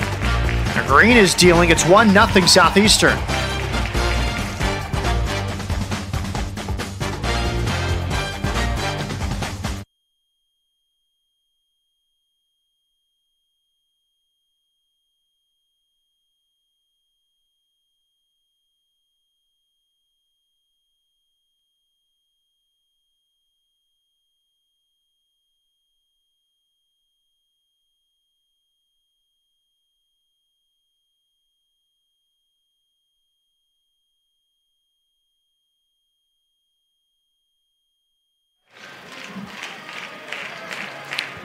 The fountains just outside Constellation Field on what's turned into a very nice May evening. Huge downpour midday, but beautiful baseball weather here to south of Houston. Yeah, I think this is it. I think that was what we saw there, and it's going to open up over these next couple days and should get everything back on track as we are right now, and should be a beauty here come Friday and Saturday. And the Southland has had it easy compared to some other conferences. Conference USA in Biloxi, Mississippi, they've had all sorts of delays. I know Rice got a victory today. That game started yesterday. I know the SEC tournament in Alabama has had significant weather delays. So this has been really minor compared to some other conferences. Yeah, I keep going back to the pitching, and I know it didn't affect it here, but it's, you know, it's going to be enough trouble as it is to figure out who you're going to plug and play in the bullpen, and then you got to deal with Mother Nature when it comes. If you've got a pitcher that's doing his thing, and then you have a delay, or vice versa, you bring in a reliever, and he's got to rest for an hour, and then warm him back up. So it's a different, tricky situation when the weather plays a factor in some of these games. And fortunately, that wasn't the case the game before. And fortunately for the teams affected by weather delays this week in Sugar Land, it hasn't really affected the pitching. Both starters yesterday morning were able to resume play after one inning on the mound after a delay of more than an hour. And as I said earlier, the Sam Houston Central Arkansas game was delayed right before the start of the 8th. So a good time to hit pause as the downpour came through. Ethan Paludi takes a good breaking ball in there for a strike. So you touched on something before we went to break. You asked about Green, but we can roll this over into Maddox when it comes to seeing a pitcher the third time through the lineup. And what you expect. Here it is, Maddox starting him off with a slider right there off the bat. So you know right away that if you're going to come out here and guess with some of these pitchers, particularly Maddox, that's not the situation you want to do it in. You want to go there, you want to see ball, hit ball, and react. You don't want to start guessing, oh, he started me off with a slider here. Maybe he's going to do this. It's see ball, hit ball. Now, this is just the third time through the order for Southeastern. It's somewhat surprising. It feels like they've had traffic all afternoon. Maddox has had to deal with a lot of base runners, but it's the third time through the order, similar to Northwestern State, which sent Atkins to the plate for the third time to end the 5th. Good pitch there, good eye. The count is 3-1.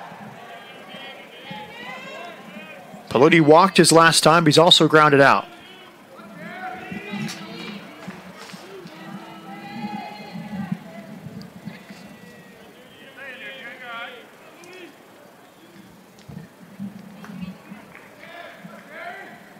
Count is now 2-2. Lifted down the right field line. Tyler Smith near the line puts it away. Maddox working up in the zone. We saw it earlier with bases loaded with Taylor getting that strikeout. Pitchers here, again, taking advantage of this big field here. You can't get away with that in a Cracker Jack box, but you can here. Here's Drew Avens. his RBI responsible for the difference in this game. An RBI hit to right, scored Gross back in the first inning. Popped up on the infield. Watson, the second baseman, coming over and making the catch right behind the mound is Sean Taylor. Avens retired on one pitch. I thought the pitchers were always supposed to be the best athletes growing up. I still don't ever understand how a fly ball comes in the infield and they just take off and someone else calls it. I agree. It's one of those where it almost overcomplicates things. Yeah. Sometimes if he's the closest one to it, he has to get out of the way. I agree with you. I think that's one of those baseball axioms that might be worth revisiting. Is it a baseball purist thing that, where the pitcher cannot call a fly ball in the infield? Here's a conversation. Kyle Schimpf will talk things over with Matt Reiser before this at-bat with 2 outs.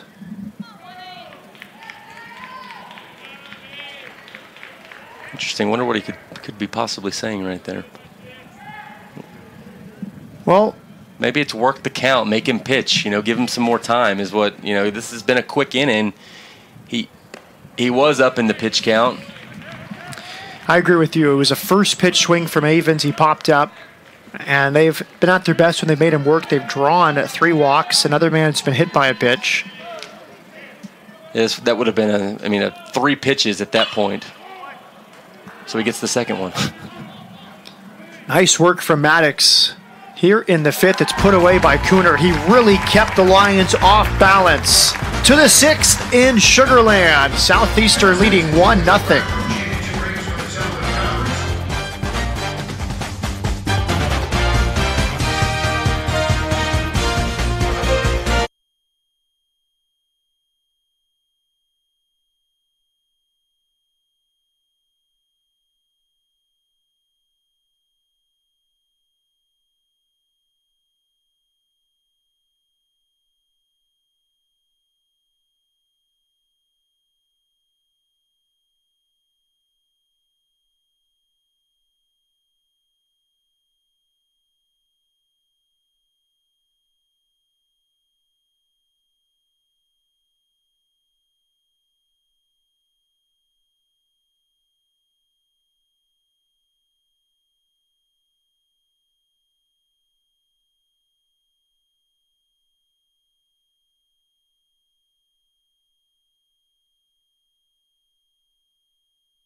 A breeze coming in from right center field on a spectacular night for baseball. Day 2 of the Southland Conference Tournament. One more game today.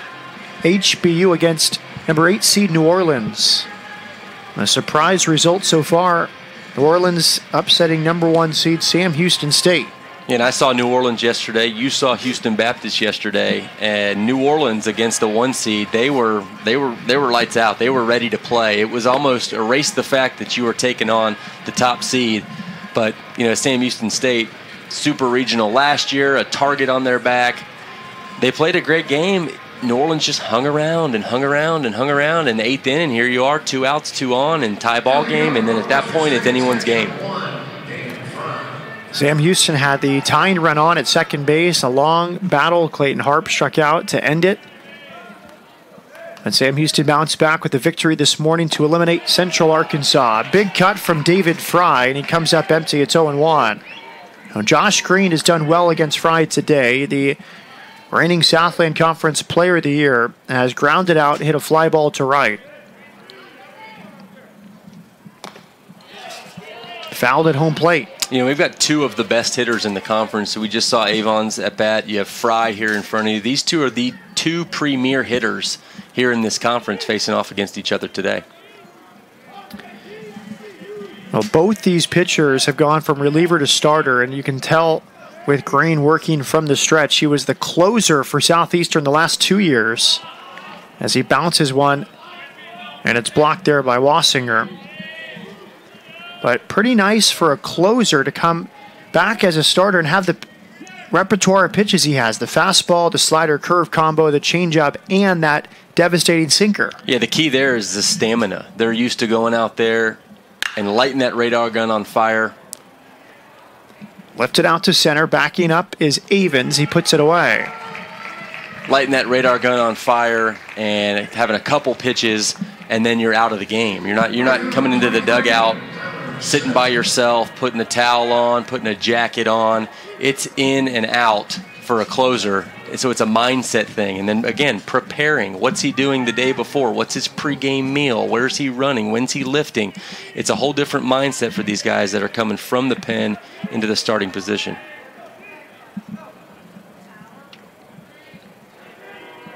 Tyler Smith from the left side.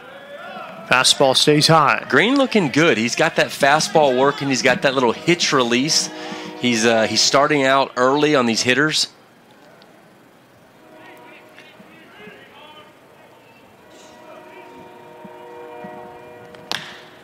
There's the sinker. High chopper to second. Tough play for Gross. He sticks with it and retires Smith.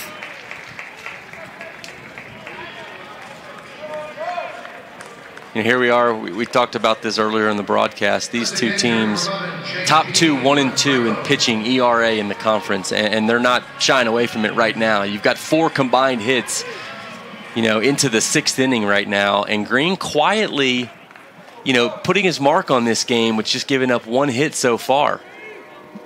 9 ground ball outs now for the sinker baller Josh Green. JP LaGreco, the designated hitter, stands in. Misses in. But he's got some reliever characteristics. At the start of each of his 8 warm-up tosses between innings, he kind of comes from behind the mound, almost like a discus thrower, and kind of comes into the pitch, a la like Happy Gilmore driving a golf ball. So you see that with some relievers. They only have 1 chance to get those 8 warm-up tosses. They want to involve a little bit more in that first warm-up pitch. As you know, the superstitious probably showing right there is, jumping over the foul line, doing the little quirky things that he's probably done throughout his entire life on the mound. Bounce to short. Bro, strong arm. A 1-2-3 inning for Josh Green, who's retired 5 in a row. 1-0 Southeastern as we go to the bottom of the 6th.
A well-pitched game as we go to the bottom of the 6th. Matt Peterson with Robert Nagley. A snapshot of the weather here in South Texas.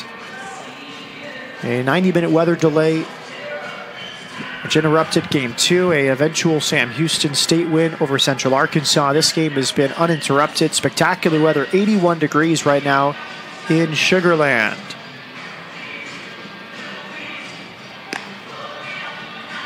Now, Jerry Maddox will return to the hill for the 6th after what I considered his best inning today, a 1-2-3 fifth, retiring 2-3-4 in the Southeastern order. Yeah, not only his best inning, but his lowest pitched inning. I mean, it was less than 10 pitches. So we saw Reiser earlier trying to extend that inning with Schimpf, and it didn't happen. There's Schwanner, had a clean single to center field his last time.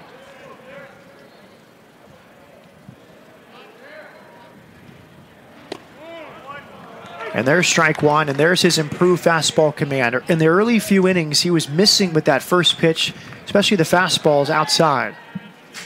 Yeah, and he was going to some of those sliders to start hitters off with. It's interesting to see how he, there it is right there. Again, we haven't really seen that real slow 60-mile-an-hour curveball since he hit Schimpf with it in the first inning. Maybe once or twice since, but he's basically gone away from it. Schwanner lifts it out to left center field. Atkins, and that's carrying, and it's caught out there. Nice play.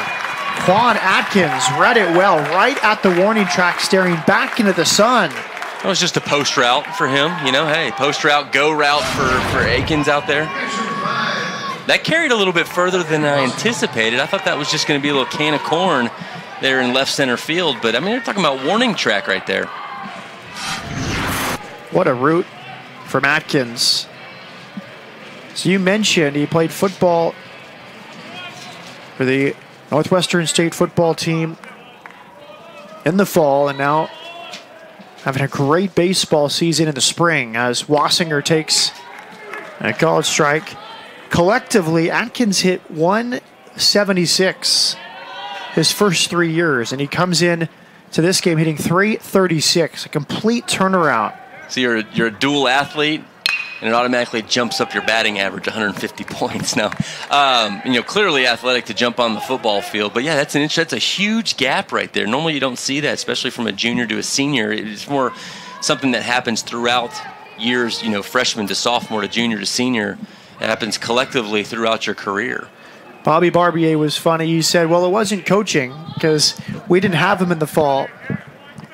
He said one of the keys for Atkins this year has been going the other way. He says when you're an athlete like Atkins is, if you just stay with the pitch and don't get yourself out, the athleticism is going to get you a lot of these hits throughout the course of a season. Been interesting if he was hitting that throughout his career and then wanted to play football his senior year. He's like, nope, you're not going to go out there. You're going to stay here. 1-2 the count on Wassinger.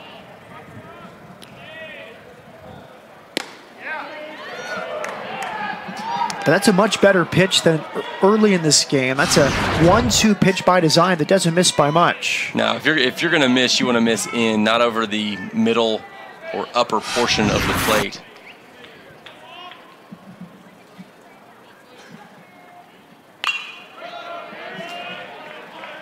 Wassinger has really made Maddox work. He's drawn 2 walks his first 2 trips to the plate. Wassinger staying back. That was a changeup right there. Wasn't out in front. Was actually a little late on it, so you could tell he was looking for something a little bit off speed right there.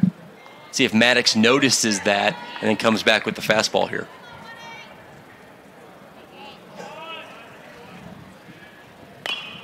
Well, there was the slow curve. We haven't seen it in a few innings. He goes to it on 2-2. No, so he just goes from the changeup, which is, I guess, a fastball compared to that curve right there, and then backs it up with 10 or 15 miles an hour difference. I don't know if the radar gun even pulled that one up. I couldn't tell. He's also got an old school mid. That looks like a throwback. One might be used by an infielder.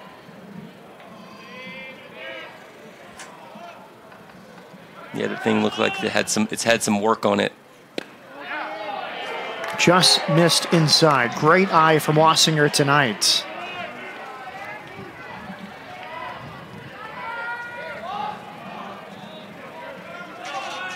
Mike Taylor on deck. He's had 2 big opportunities with the bases loaded already today.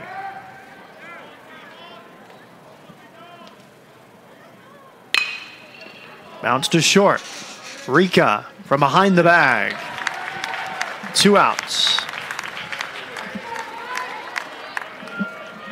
7 pitches that at bat, so that's more than the entire last inning that Maddox has had to throw. He's creeping up there at the century mark at 94 pitches, so it'll be interesting to see if they get some guys loose down there in the Demon bullpen. Well, now Taylor, he's had 2 of the biggest at-bats in this game. As you see the disparity, only 9 more strikes than balls for Maddox, but he's made it work. If you showed me that graphic and didn't show me the score, I would have never put those two together because, you know, if, like you mentioned, 9 balls less than strikes in the 6th inning, and you're still in the ball game, you're one swing away from tying this game up, it doesn't match up. He got Taylor 2 straight high fastballs Taylor swung through to end the first inning with the bases loaded. And then in the 3rd, same scenario, 2 outs, bases loaded. Taylor grounded out to shortstop. And Taylor chased a bad one there. So clearly, Maddox has been tough to handle for Taylor.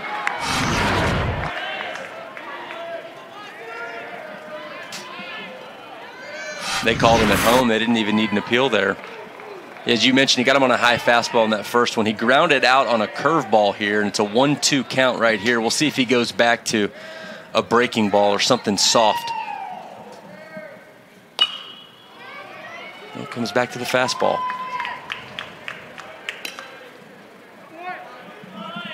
Maddox has really settled in. He has retired 9 in a row since he walked Wassinger with 2 outs in the 3rd and then got Taylor on the ground out.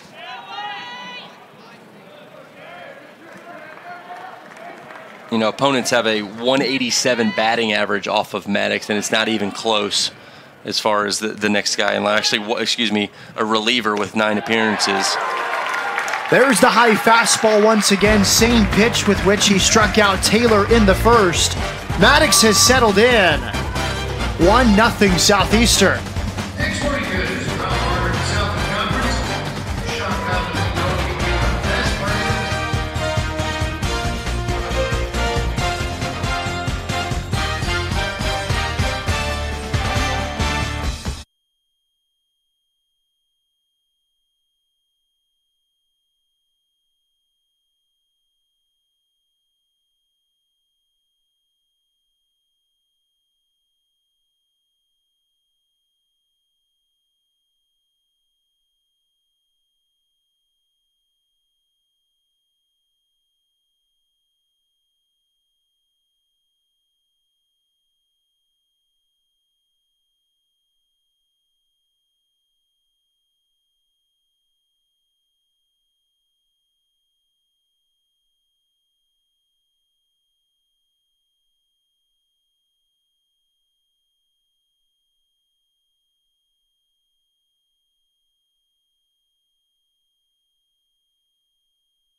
There's the front entrance to Constellation Field in Sugar Land, Texas, just south of Houston.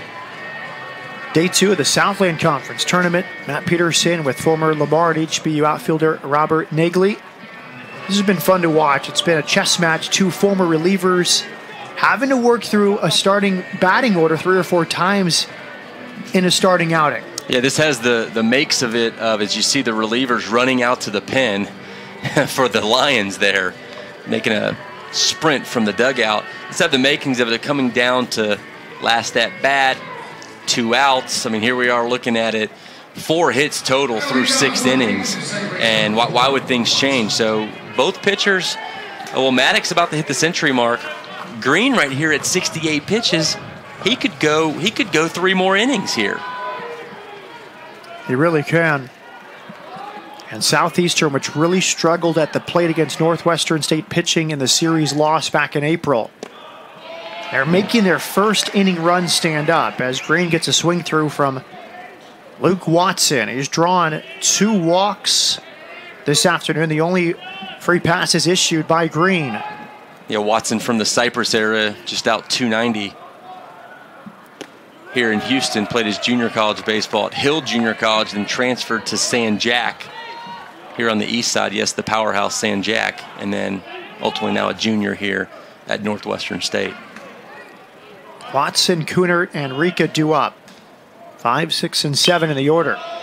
Good pitching on the hands. He's done that throughout this ball game, keeping the pitches in on the handle of the bat the Northwestern State hitters. Yeah, Green's done a great job of staying ahead of the count and making the hitters adjust to him, and he's continuing to do that. And right here with Watson, it's 1-2, so you're going to nibble around the plate. You can throw something in the dirt, throw something up, make him chase. And right back up the middle, that's a base hit. Watson has reached base all 3 trips to the plate. Tried to come in on his hands. Watson pulled those hands through there and just fought that up the middle.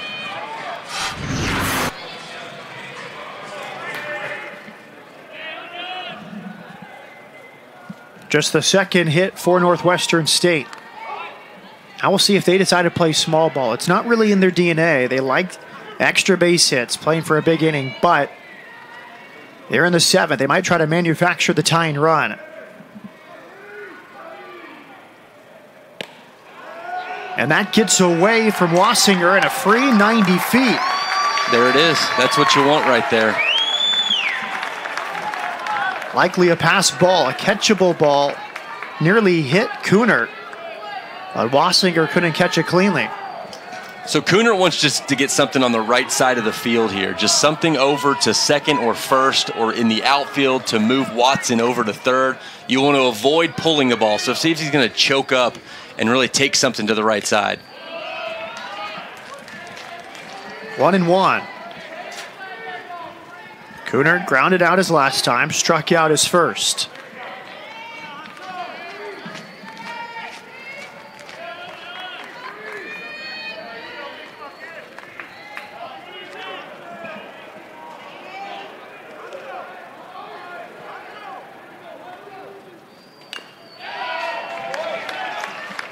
He's on it. This game, reminiscent of the 3-game series at Northwestern State in April. Neither team scored 6 runs in any of the 3 games. Northwestern State won the opener 2-0. Southeastern even the series with a 4-1 win, and then the rubber game won by Northwestern State 5-2.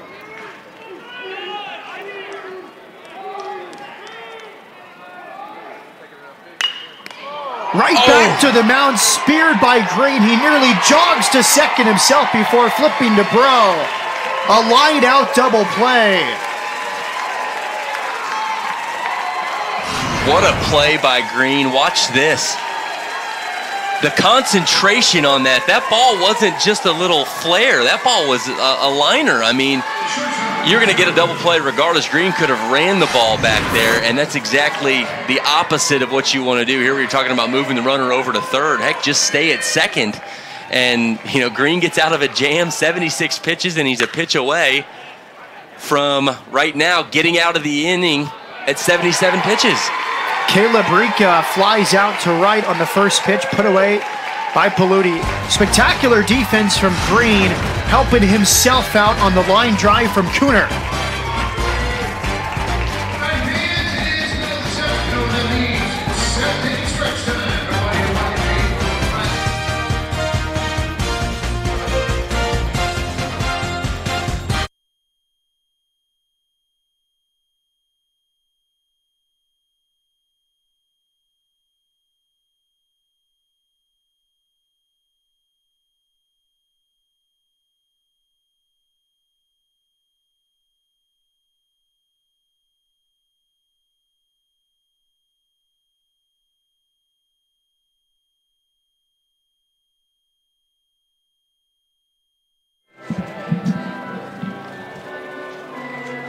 Welcome back. Just past the 7th inning stretch, Matt Peterson with Robert Nagley. Some spectacular defense from Southeastern and a wonderful play there by Green, helping himself out on the line drive double play. That's right. Just when you think Northwestern State might get on the board there, they got the leading runner on, gets him to second on a pass ball. Everything's lining up for them to get something going. Liner back to the pitcher, double play. And as we saw in the replay right there, Watson flinched as if he's going to third. And you can't do that. You got to freeze, see it through, and Green, just a spectacular play.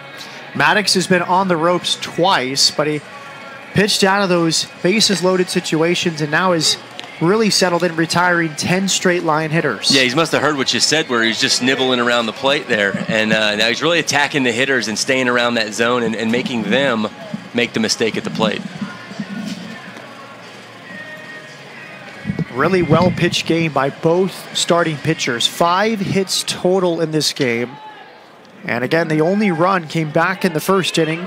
Cody Gross singling on the first pitch from Maddox and coming around to score 2 batters later on an RBI hit from Drew Avens. Here's Brennan Breaux. He's had a very good day at shortstop defensively. Yeah, the 2 best pitching teams in the conference definitely have not disappointed today with 5 hits totaling on the board.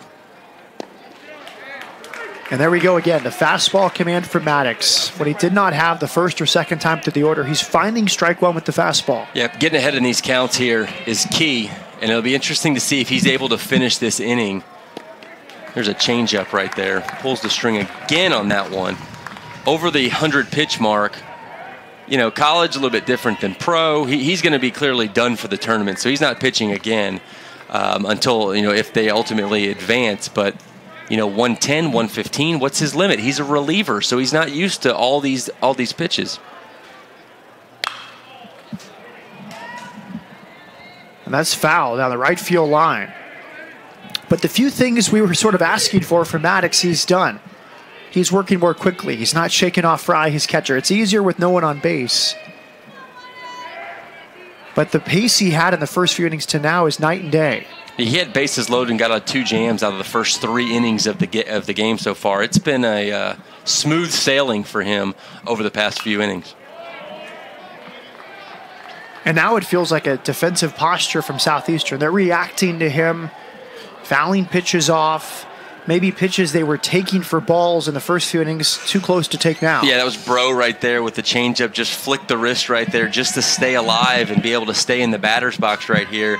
But again, Maddox commanding the count. It's 0-2 right here. He can throw any pitch in his repertoire right here and not have to throw a strike. Get Breaux to do something out of his zone like he did right there. Upper level fastball up high.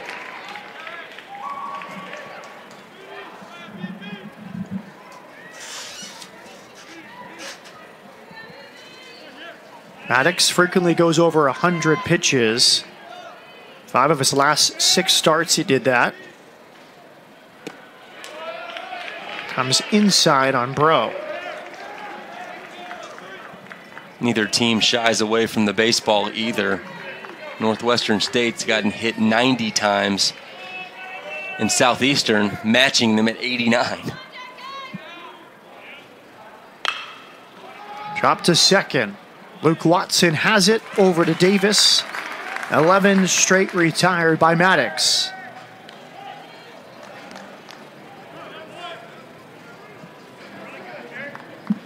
This is what you want, though, if you're Northwestern State. Hang around, hang around. Yeah, granted, they could have got a run or a guy got a third with less than 2 outs, but you're still hanging around. Your pitcher's still out there pitching into the 7th inning here, and again, you're a swing away from doing some damage.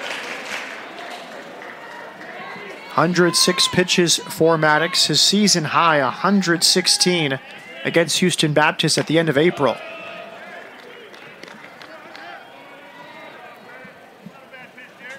Trosclair is lined out and grounded out.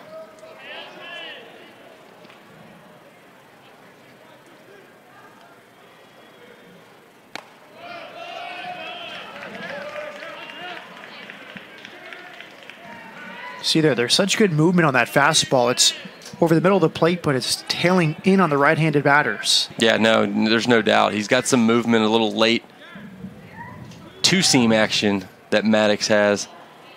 But Trosclair is right where he wants to be. It's 2-0. They're winning. He can, and he throws a changeup right there.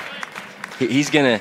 You start thinking at the plate, and that's where he gets you. 2-0. You're looking for something right tight in your zone. Yeah, changeup was there, but way out in front.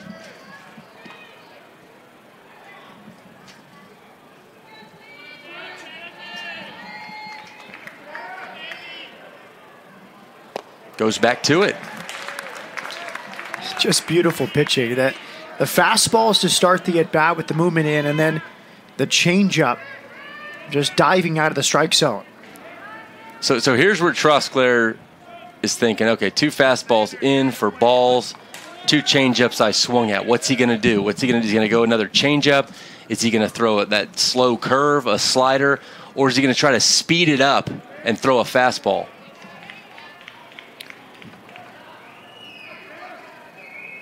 One of the keys that Coach Bobby Barbier told me for Maddox today would be keeping the leadoff man off base. Because Southeastern, one of the best base running teams in the country, you have to be aware of them throughout the order. Maybe that's been one of the reasons for him settling in here in the later innings. Laid off that changeup low. Yeah, no, definitely with the amount of steals that they have, you don't want anyone on base. And, like we said, the first couple innings, working out of some jams and has really, really settled down and not even had to go on in the stretch over the past couple innings. A high fastball, and Trosclair could not lay off. The 6th strikeout for Jerry Maddox. Second base number 6, Cody Gross.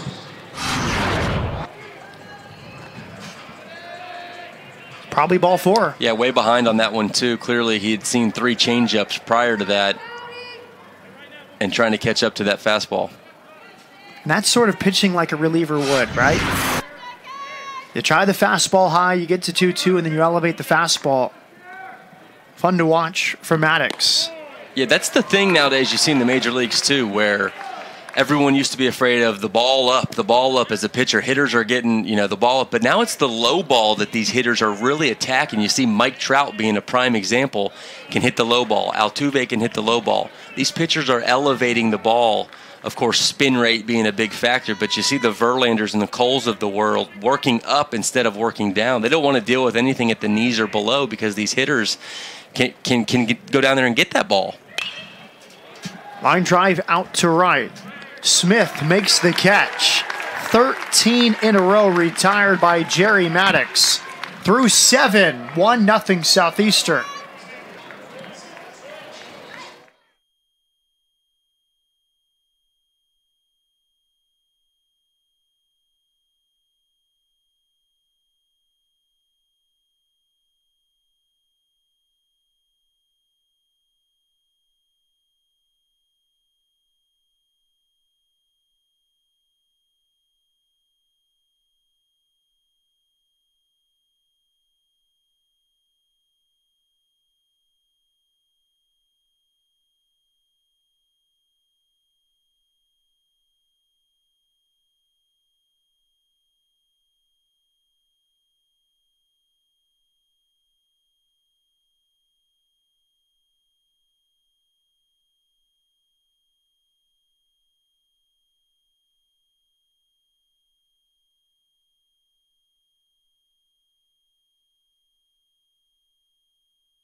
Welcome back, Constellation Field, Sugar Land, Texas. Matt Peterson with Robert Nagley. This has been really fun to watch, a pitcher's duel.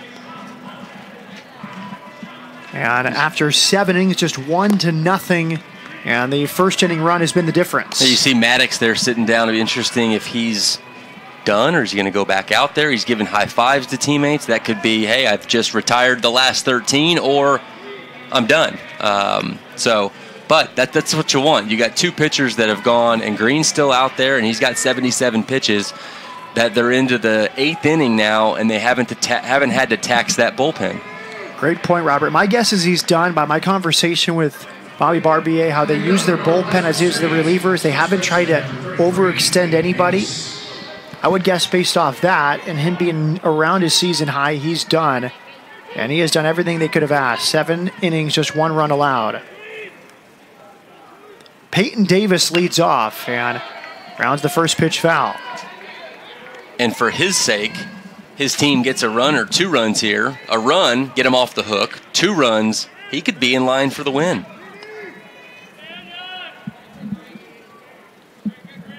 Davis, Taylor, and Adkins, 8, 9, and 1 in the order due up.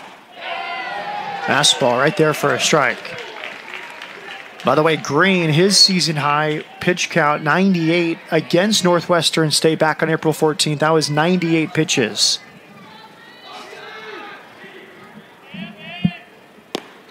Nice pitch.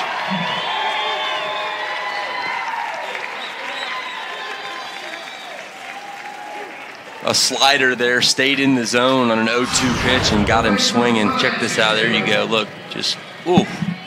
He knew it. Good pitch. Fourth strikeout for Green. And his first since the second inning. Remember, he had that span of striking out 3 out of 4 batters, Smith, Greco, and Kunert. Allowed the ball to be put in play over the last few innings and goes back to the strikeout there. We were talking between innings, Robert, about Jerry Maddox, how he settled in. In every inning in which he's retired the side in order, he's had a 1-2-3 inning. It's just been those 2 leadoff batters that gave him trouble. The first and the third, the single to Gross, which led to the game's only run. And then in the third, the leadoff walk to Paludi. Both innings led to bases loaded situations. But the second, the fourth, the fifth, sixth, and seventh have all been 1-2-3 innings for Jerry Maddox. Which is interesting because the mindset of a reliever, you go in with guys on. And so it's kind of the opposite mindset of him with there where he gets them on and then, things kind of start happening. But, like you said, 13 in a row, he's done his job. I also think relievers are typically more diligent with base runners. If there's a guy on base and you're pitching in the 8th inning, you're going to pay more attention to him than a starter might. Another breaking ball, another swing and a miss, and a strikeout for Taylor. Back-to-back strikeouts here for Green in the 8th.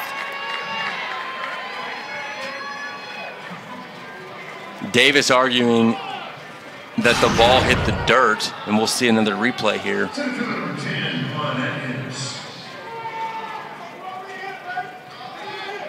Can't tell from that view.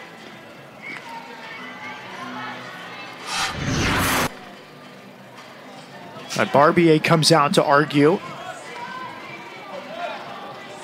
A short word from the second-year head coach, Bobby Barbier, the Southland Conference Coach of the Year. Here's Quan Atkins. He has been frustrated by Green. 0 for 3, 2 ground outs and a pop-up.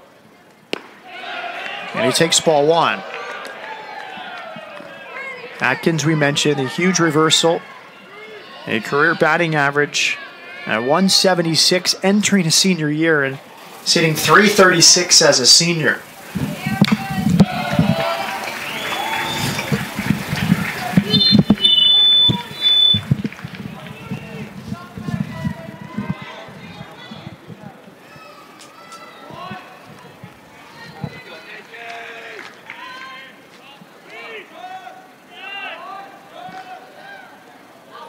That goes to the backstop.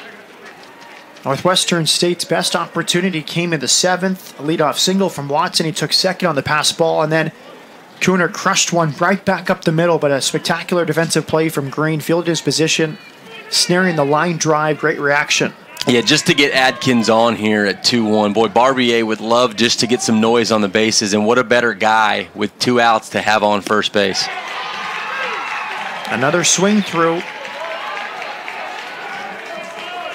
Clearly, from the looks of it, Josh Green's stuff is holding up into the 8th inning, getting swing throughs, 2 strikeouts to start the inning, and now a 2-2 count.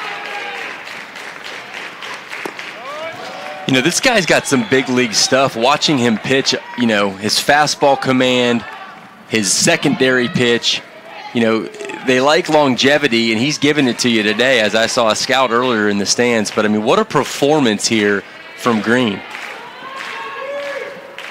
Atkins calls time.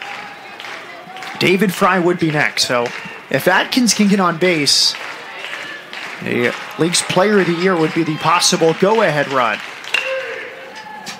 Another ground ball. Gross over to Schimpf. And the inning is over. Spectacular pitching from Josh Green in the Southland Conference Tournament. He's gone 8 shutout innings.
We've reached the bottom of the 8th inning, and Jerry Maddox remains in the game.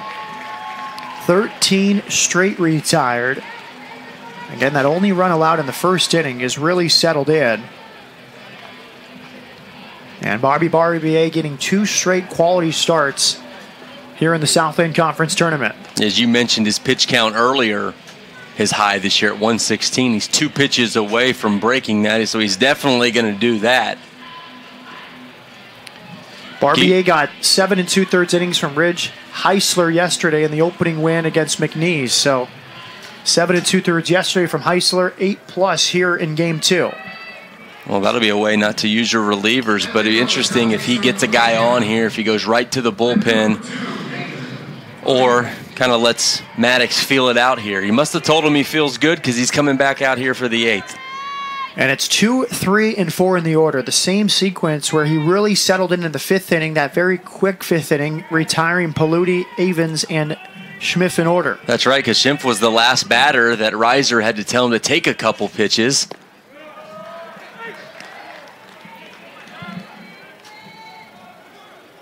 And there's the fastball command for 0-1.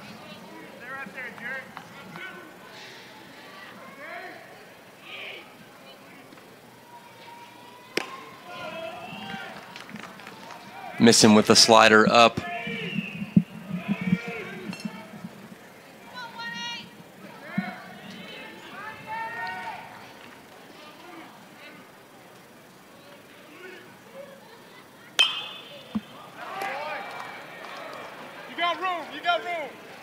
Davis hoping for a play, nearly gets there. It lands in the first row.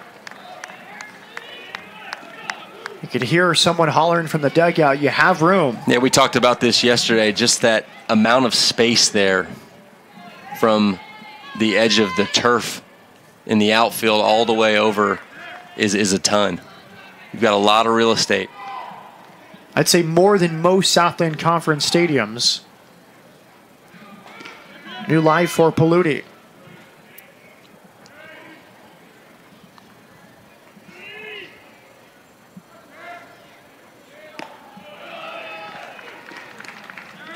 And I was starting to make this point last inning, but I think relievers typically are more diligent with base runners than starters. I think starters think they can strike guys out and they want to stay in a rhythm and they're not going to be bothered by a base runner, whereas relievers really slow the game down. And that's been evident here today as a soft line drive finds center field. Paluti, nice piece of hitting. And now it's bobbled in center, a big turn, but Paluti will play it safe as the leadoff man. Yeah, nice piece of hitting is right. Boy, he just stuck that bat out there and tried to stay alive at the plate and punched it into left center field. It's a good pitch. It's a great pitch. As a pitcher, you just got to tip your hat there because that's what you wanted to do on a 2-0 pitch. Make him chase something out of the zone. It was out of the zone, and he just put the bat on the ball and was able to muscle something. 4th hit for Southeastern. It ends a run of 13 straight retired. Drew Avens stands in. First pitch swinging, pops it up back towards us.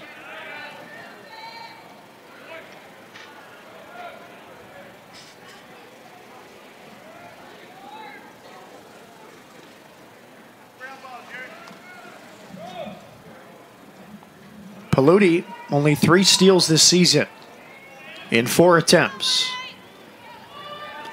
Avens, the RBI single in the first. That's the difference in this game.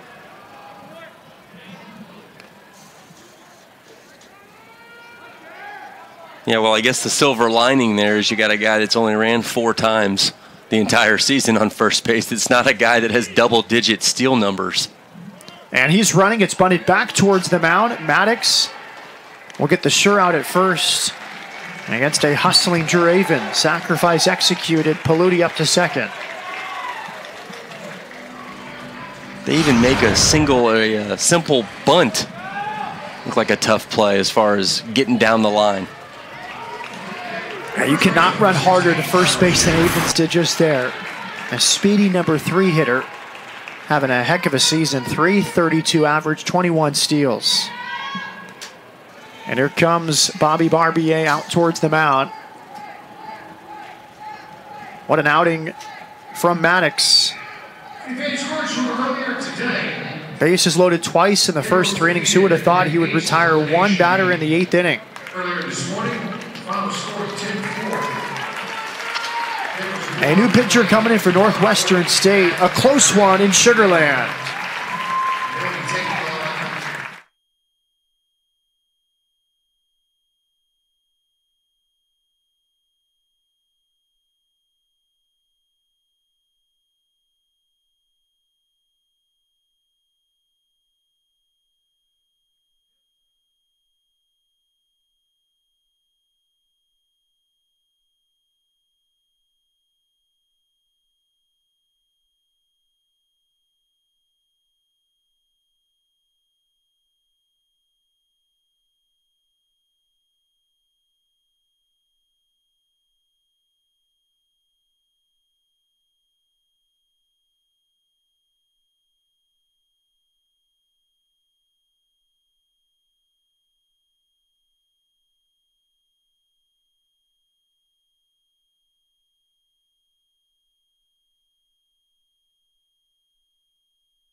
Tyler Pygett, a junior college transfer out of Louisiana, comes into this game. His 15th appearance on the season. A 5.26 ERA. Oh, he comes on trying to keep it a 1-run deficit for Northwestern State. Southeastern threatening to tack on a leadoff single on a great 2-strike approach from Nathan Paluti. Then Drew Avens, a sacrifice bunt, moved him to second base.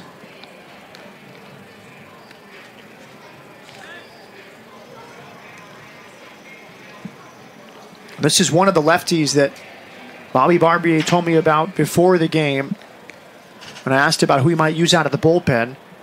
Just the second reliever needed by Northwestern State here in the Southland Conference Tournament. So his ERA might be above 5, but oftentimes that's a pitcher giving up runs early in the season and settling into his own later in the year. Absolutely, and what a time to bring him in. You got back-to-back lefties right now. 23 strikeouts on the year against only 6 walks in 25 2/3 innings.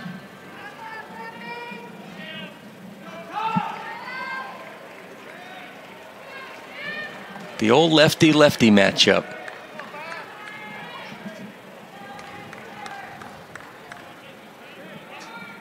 Well, he'll get Schimpf a lefty here, and then it's right-handed batting Taylor Schwanner on deck. Okay. It was Avens, a lefty, that just sacrificed Paluti up to second.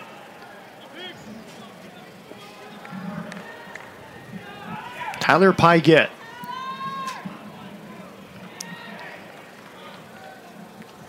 Reads the signs from Fry.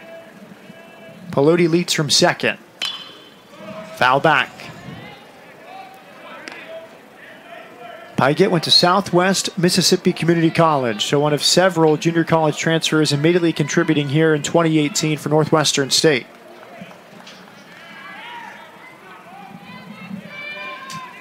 You have first base open, but it's lefty-lefty, and you got the 2017 hitter of the year on deck, so you've got to come right at him.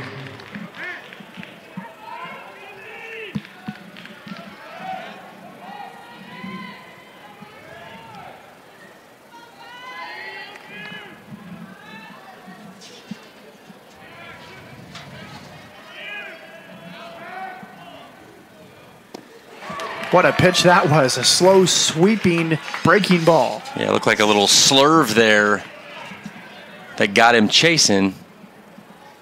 I always wonder, as we look ahead to the next telecast, HBU against New Orleans. That will be approximately 30 minutes after the final out of this game. Originally scheduled for 7. Be a bit later after the 90-minute rain delay. Slowed down game 2. And UNO put themselves in a great spot because Brian Warzek's taking the hill tonight, who leads the conference in strikeouts. Couldn't pitch yesterday because he pitched Saturday. It's setting up very nicely for the Privateers. Fastball runs outside. We just saw a mound visit after the great slurve and a swing through. What do you suspect Fry wanted to talk with Pygott about after getting the swing through strike? Second base, runner on second base. Is he relaying the signs to the batter? Are we going to go with the second sign I give you? Are we going to go with the final sign? What are we going to do here to where, or a possible pickoff move? But predominantly making sure that they're on the same page in what sign they're going to use for the hitter. Because the last thing you want is the second, whoever's on second base to relay in the signs there to Schweiner and giving him an advantage, which clearly on that slurve he didn't.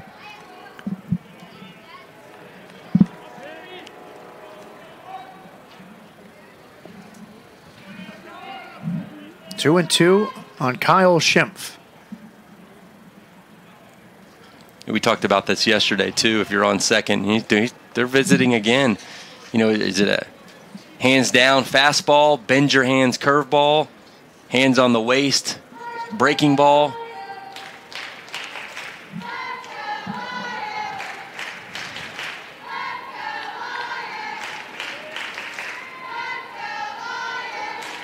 In the major leagues, they'd count that as a mound visit and chalk it up. You'd have your own board out in left field that would count the mound visits.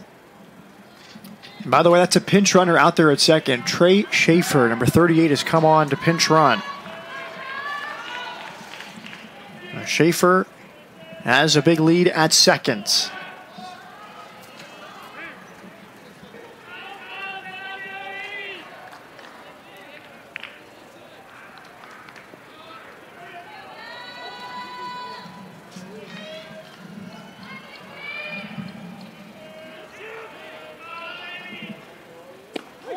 Strike three called, a fastball right down the middle.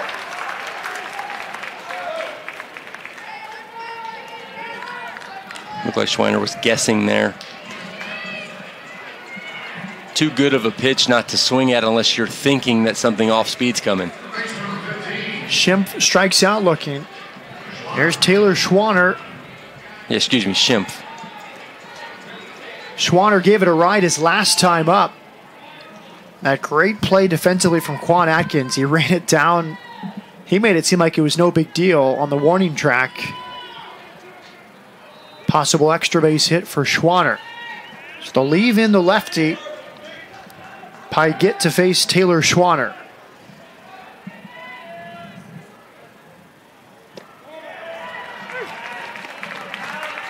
So you see the benefit of Daniel Wassinger on deck, a lefty, but he's a switch hitter. So lefty pitching, he's going to turn around and bat right-handed. That's what he hit the home run yesterday, right-handed, but has batted left the entire game earlier because of the right-handed pitcher in Maddox.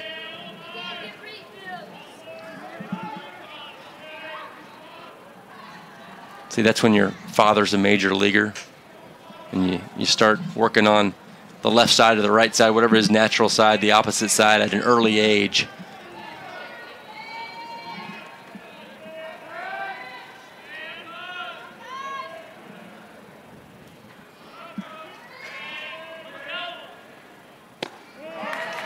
Challenge pitch up in the zone. And he gets a swing through from Schweiner.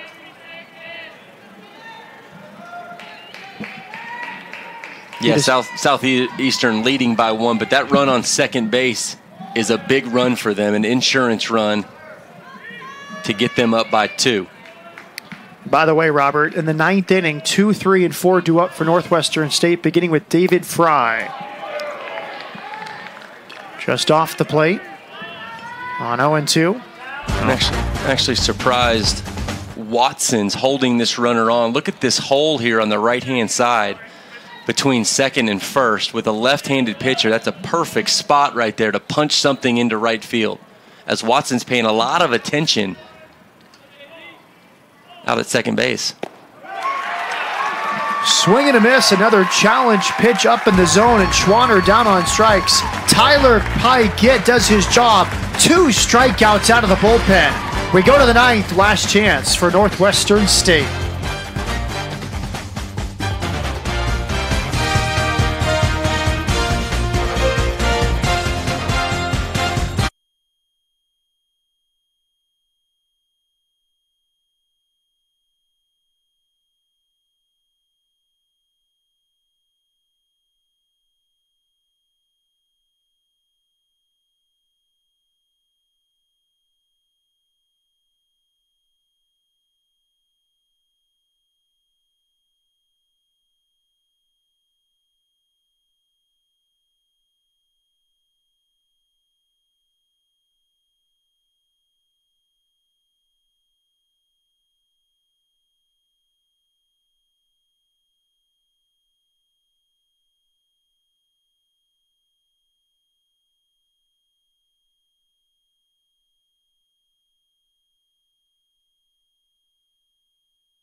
Now it's the 9th inning, only 2 hits for Northwestern State as they try to scratch a run across and send this game into extra innings. Now, Josh Green has been outstanding. 8 scoreless innings as he tries to move Southeastern to 2-0, an advancement to tomorrow's winner's bracket game. Well, that is a great picture, Robert Nagley, at Santa Fe High School's baseball team. A courageous group of young men elected to continue their playoff series. Last week, after the unspeakable tragedy, on a Friday, they played Saturday. Their season is over, but they are here in attendance, enjoying baseball, and HBU, which plays the next game, is wearing Santa Fe baseball hats the rest of the season. And Coach Wick will throw out the first pitch in the HBU New Orleans game, which is forthcoming. Yeah, that's right. You know, you see all this stuff unfolding and happening over the past months and years in other places, and you think it could never happen anywhere near us. Well, it did last week, and it's just tough to see, but you know, here they are out there today. Even if an ounce of this baseball can kind of get their minds away from what they're dealing with outside of baseball, is something that they need. Ronnie Wolf, the head coach, I beg your pardon.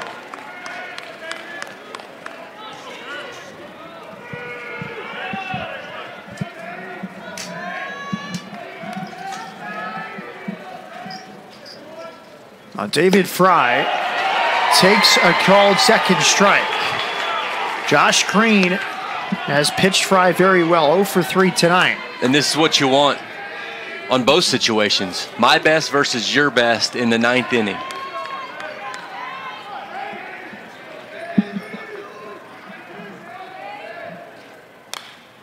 Protective cut from Green. He stays alive. You wouldn't be able to tell this is the 9th inning for Green. He's coming out there throwing harder. That was a breaking ball right there. That was right on point. Fry's going to have to do everything he can this at bat, being down 0-2.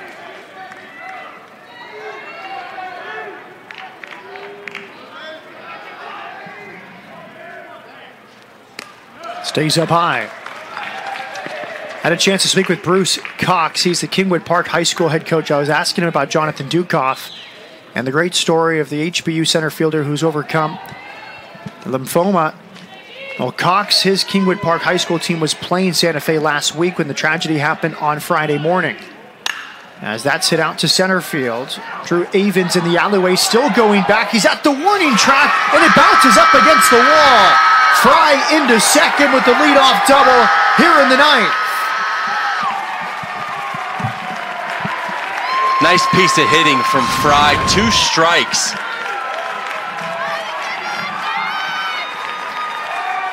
And that ball just carried. Avens took a good route to it, straight to the base of the wall where it landed. 26th double of the season for the doubles king, David Fry, who is already the career doubles leader for Northwestern State. Chalk one more up for him. You just heard someone in the stand saying, one job, and that's right. Tyler Smith, yeah, you're the 3-hole hitter here, but your job right here is to get something on the right side of the infield. You saw the look back from Smith. It looked like the pitch missed the target set up by Wassinger, but still called a strike by a home plate umpire, Chuck Bussey.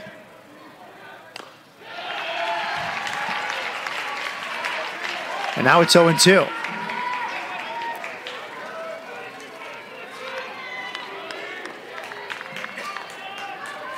You choke up, get something in play on the right side. You're not trying to, ultimately you want to get him in, yes, but you want to get him to third with less than 2 outs. Now is Taylor Dugas, the third base coach for Northwestern State. And Smith goes down on strikes. Look back at the umpire. I think frustration stemming from that called first strike where it seemed to miss the intended target set up by Wassinger. 6th strikeout for Josh Green.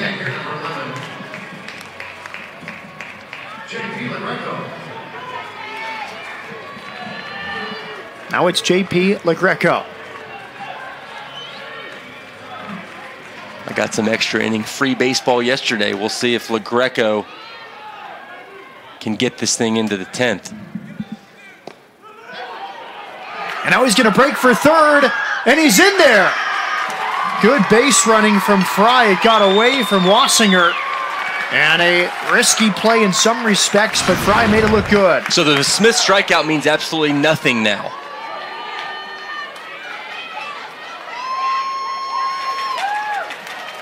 And now Southeastern's going to bring the infield in.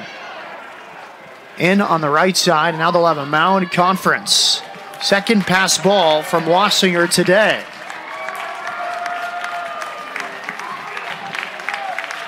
Is this going to be make a move or buy some time? A new season high, 99 pitches for the right-hander, Josh Green. And he's leaving it all out there.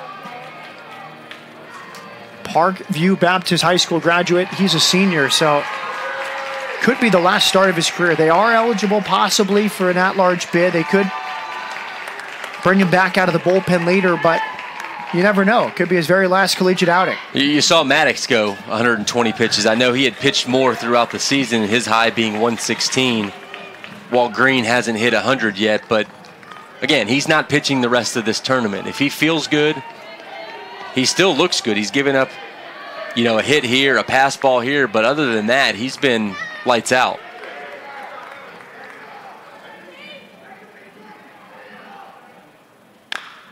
First pitch swinging, fouled off by LaGreco. Yeah, the double from Fry, really the first loud hit, or loud out to the outfield all afternoon against Josh Green.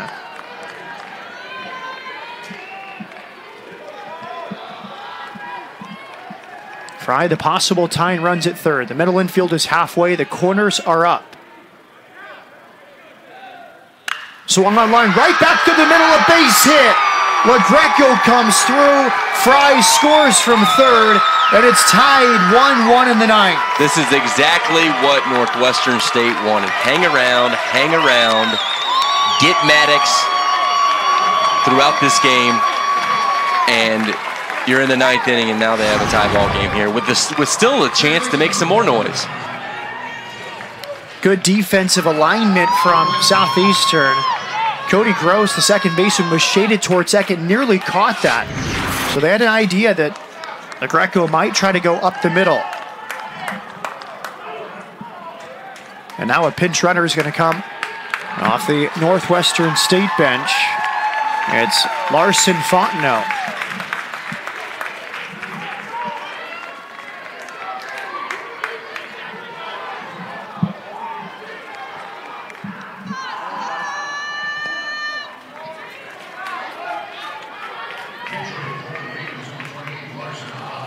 Green staying out there.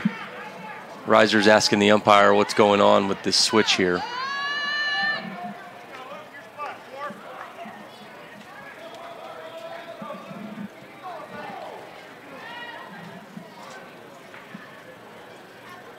Buying some more time probably for the bullpen.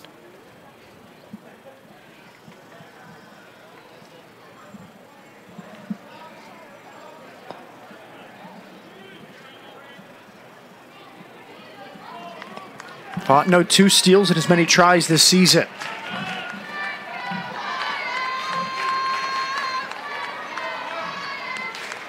You're playing with House's money here.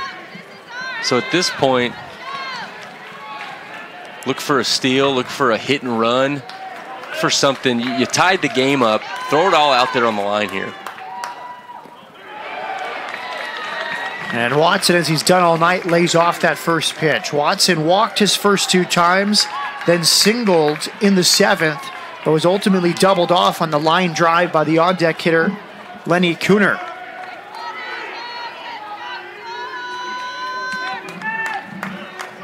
The only 2 walks issued all afternoon by Josh Green were drawn by Watson. A run in the first for Southeastern, a run in the 9th to tie it up for Northwestern State.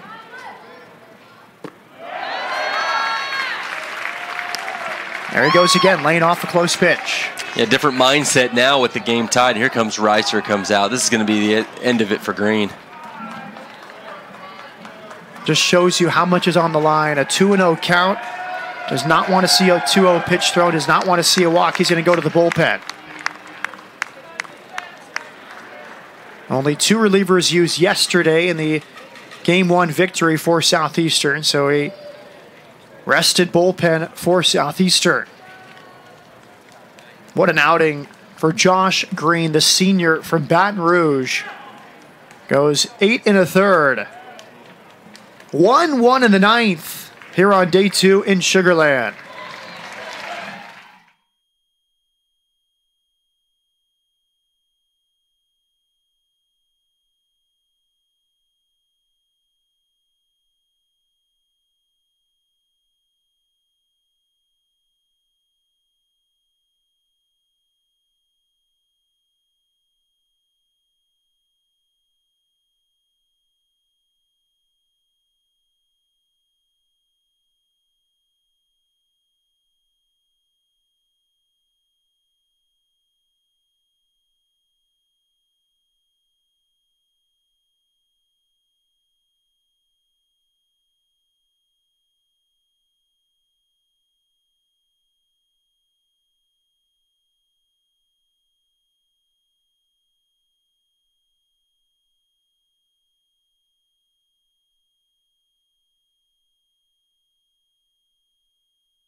The closer is in for Southeastern. Bryce Tossan, a sophomore with 6 saves on the season.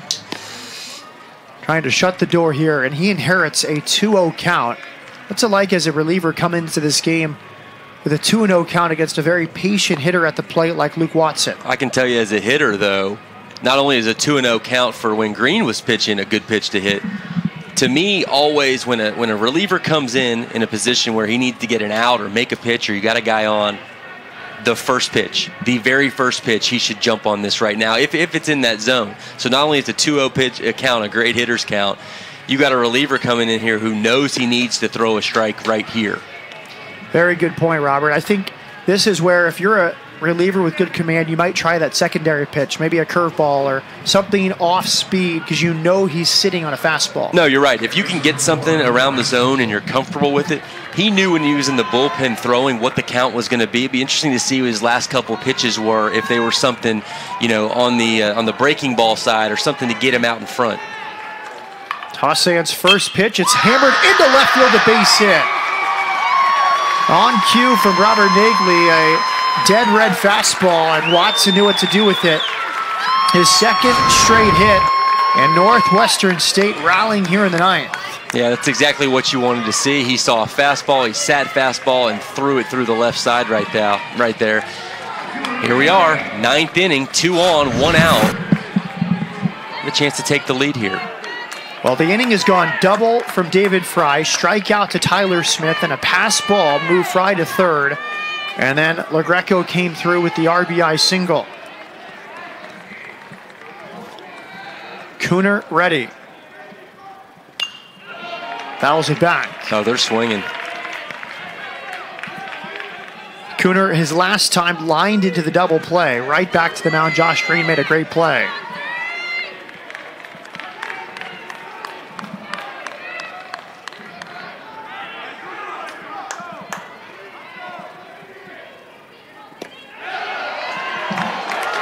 Just missed. Good pitch there, just outside. Nothing Cooner could do with that one, so he laid off it. Bryce Tossan, his 17th appearance, 3.57 ERA, 25 strikeouts in 22 2/3 innings.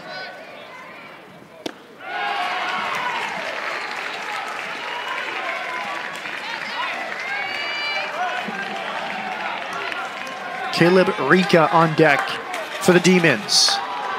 What a game we've had here on day 2. Both teams looking to start off the Southland Conference Tournament 2-0. A C&I single is into right field, a base hit. They wave in the runner. He will score. Northwestern has its first lead of the day. The throw goes into the dugout. And the back runner scores. Watson makes it 3-1 Northwestern State. Fontenot and Watson both scoring on the opposite field single from Lenny Cooner. And Cooner's going to get to third on that. And Trey Schaefer in right field. He didn't have the play at the plate. He hesitated as he was throwing to third. Here's the replay. He hesitated there. And that's what got the run home there.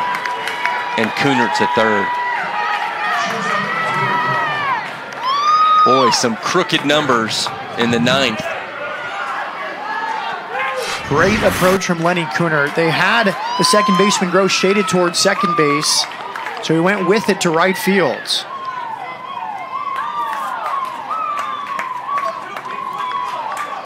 The fourth hit of the inning, excuse me. Yeah, so if Watson would have stayed at third there, you'd have runners at first and third and one out, and possible a double play depth, and the corners in, and you're talking a 2-1 ball game. Completely changes it now with 3-1, runner on third, less than 2 outs. A sac fly will get this run home, or a hit. A base hit past third, coming in to score is Cooner. 4-1 Northwestern State. Caleb Rika gets the job done. Now it's been a party for Northwestern State since Tuesday night. They won all the accolades on Monday. Tuesday they won the Home Run Derby.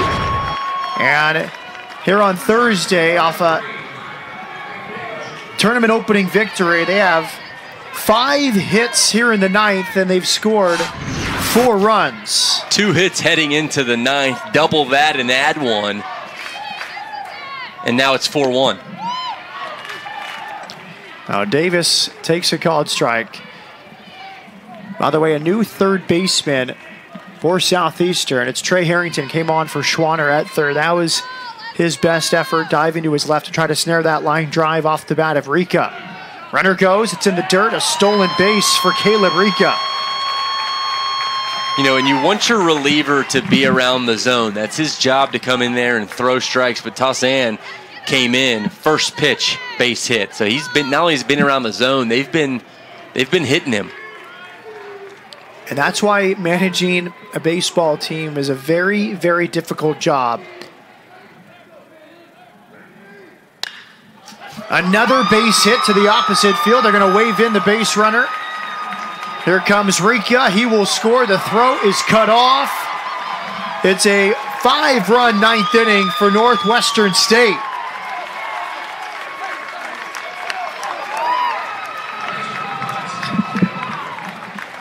A mirror image from Peyton Davis as the single from Lenny Cooner 2 batters ago. Yeah, they've been wearing out that right side of the infield this inning right here to tack on another insurance run.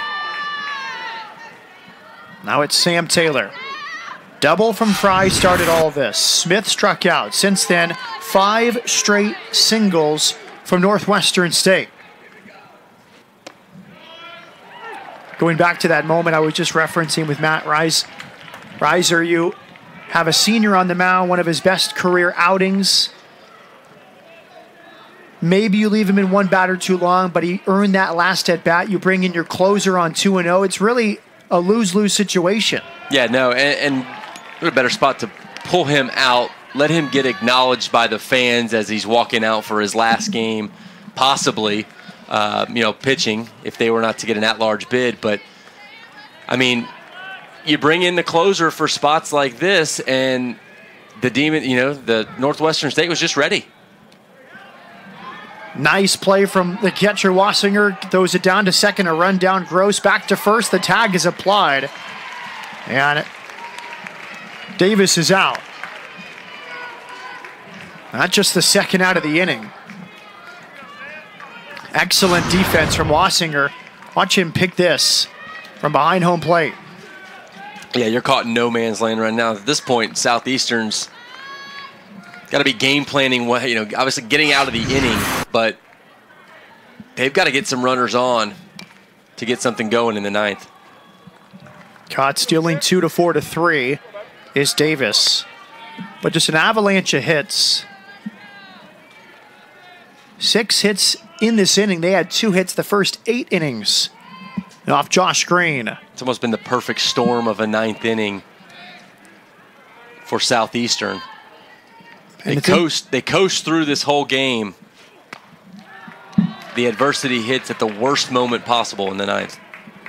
And we start thinking about the bottom of the ninth. No real bona fide closer for Northwestern State. This entire season has been sort of pitching by committee. A couple guys with 2 saves, one with 3. Bounce to short. Bro to his right, gathers, and the inning is over. 5 runs come across for Northwestern State. The newcomers to the Southland Conference Tournament are 3 outs away from a 2-0 start.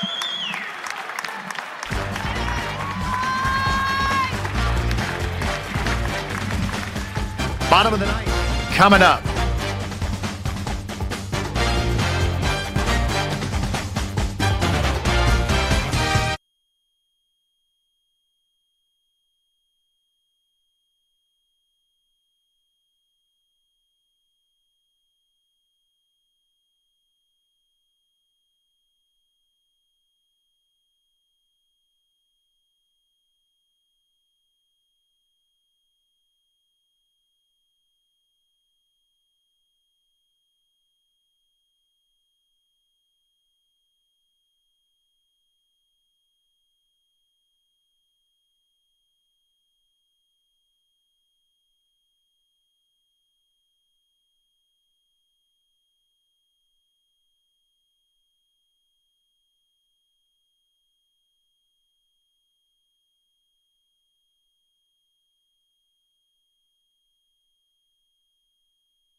Adirondack chairs right behind home plate.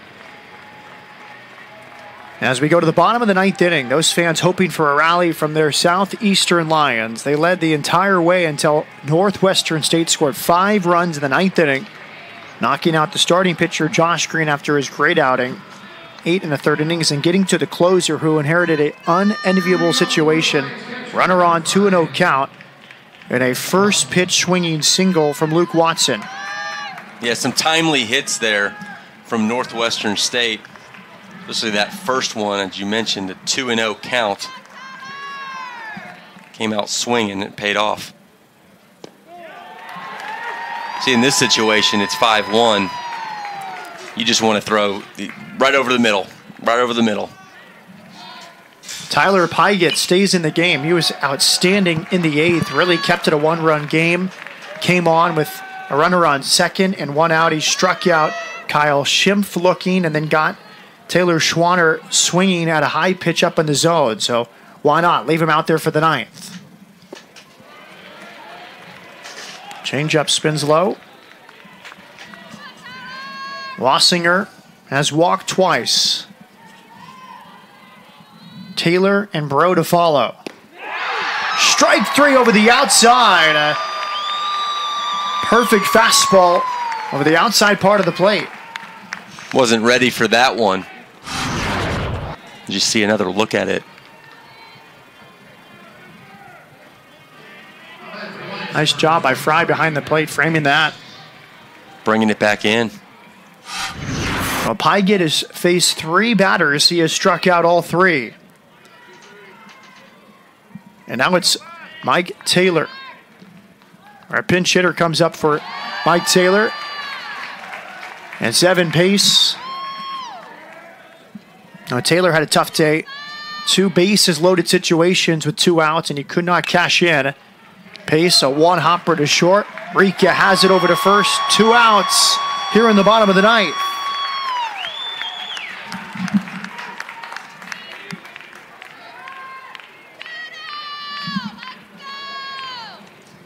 And it's left up to Brendan Bro, the shortstop. Well, we've seen a lot this afternoon, Robert Nagley. Any final thoughts from you?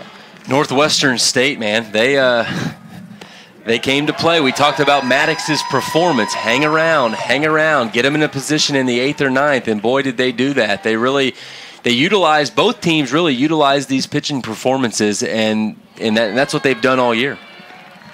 The fun thing about these tournaments is that there's a good chance these teams face off again later in the tournament, and they'll have this game as a reference point. A hard-fought battle.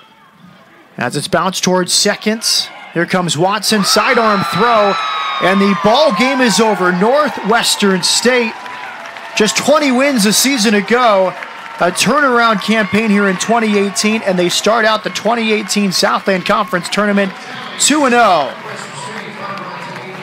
A victory yesterday, and they beat Southeastern here in day 2.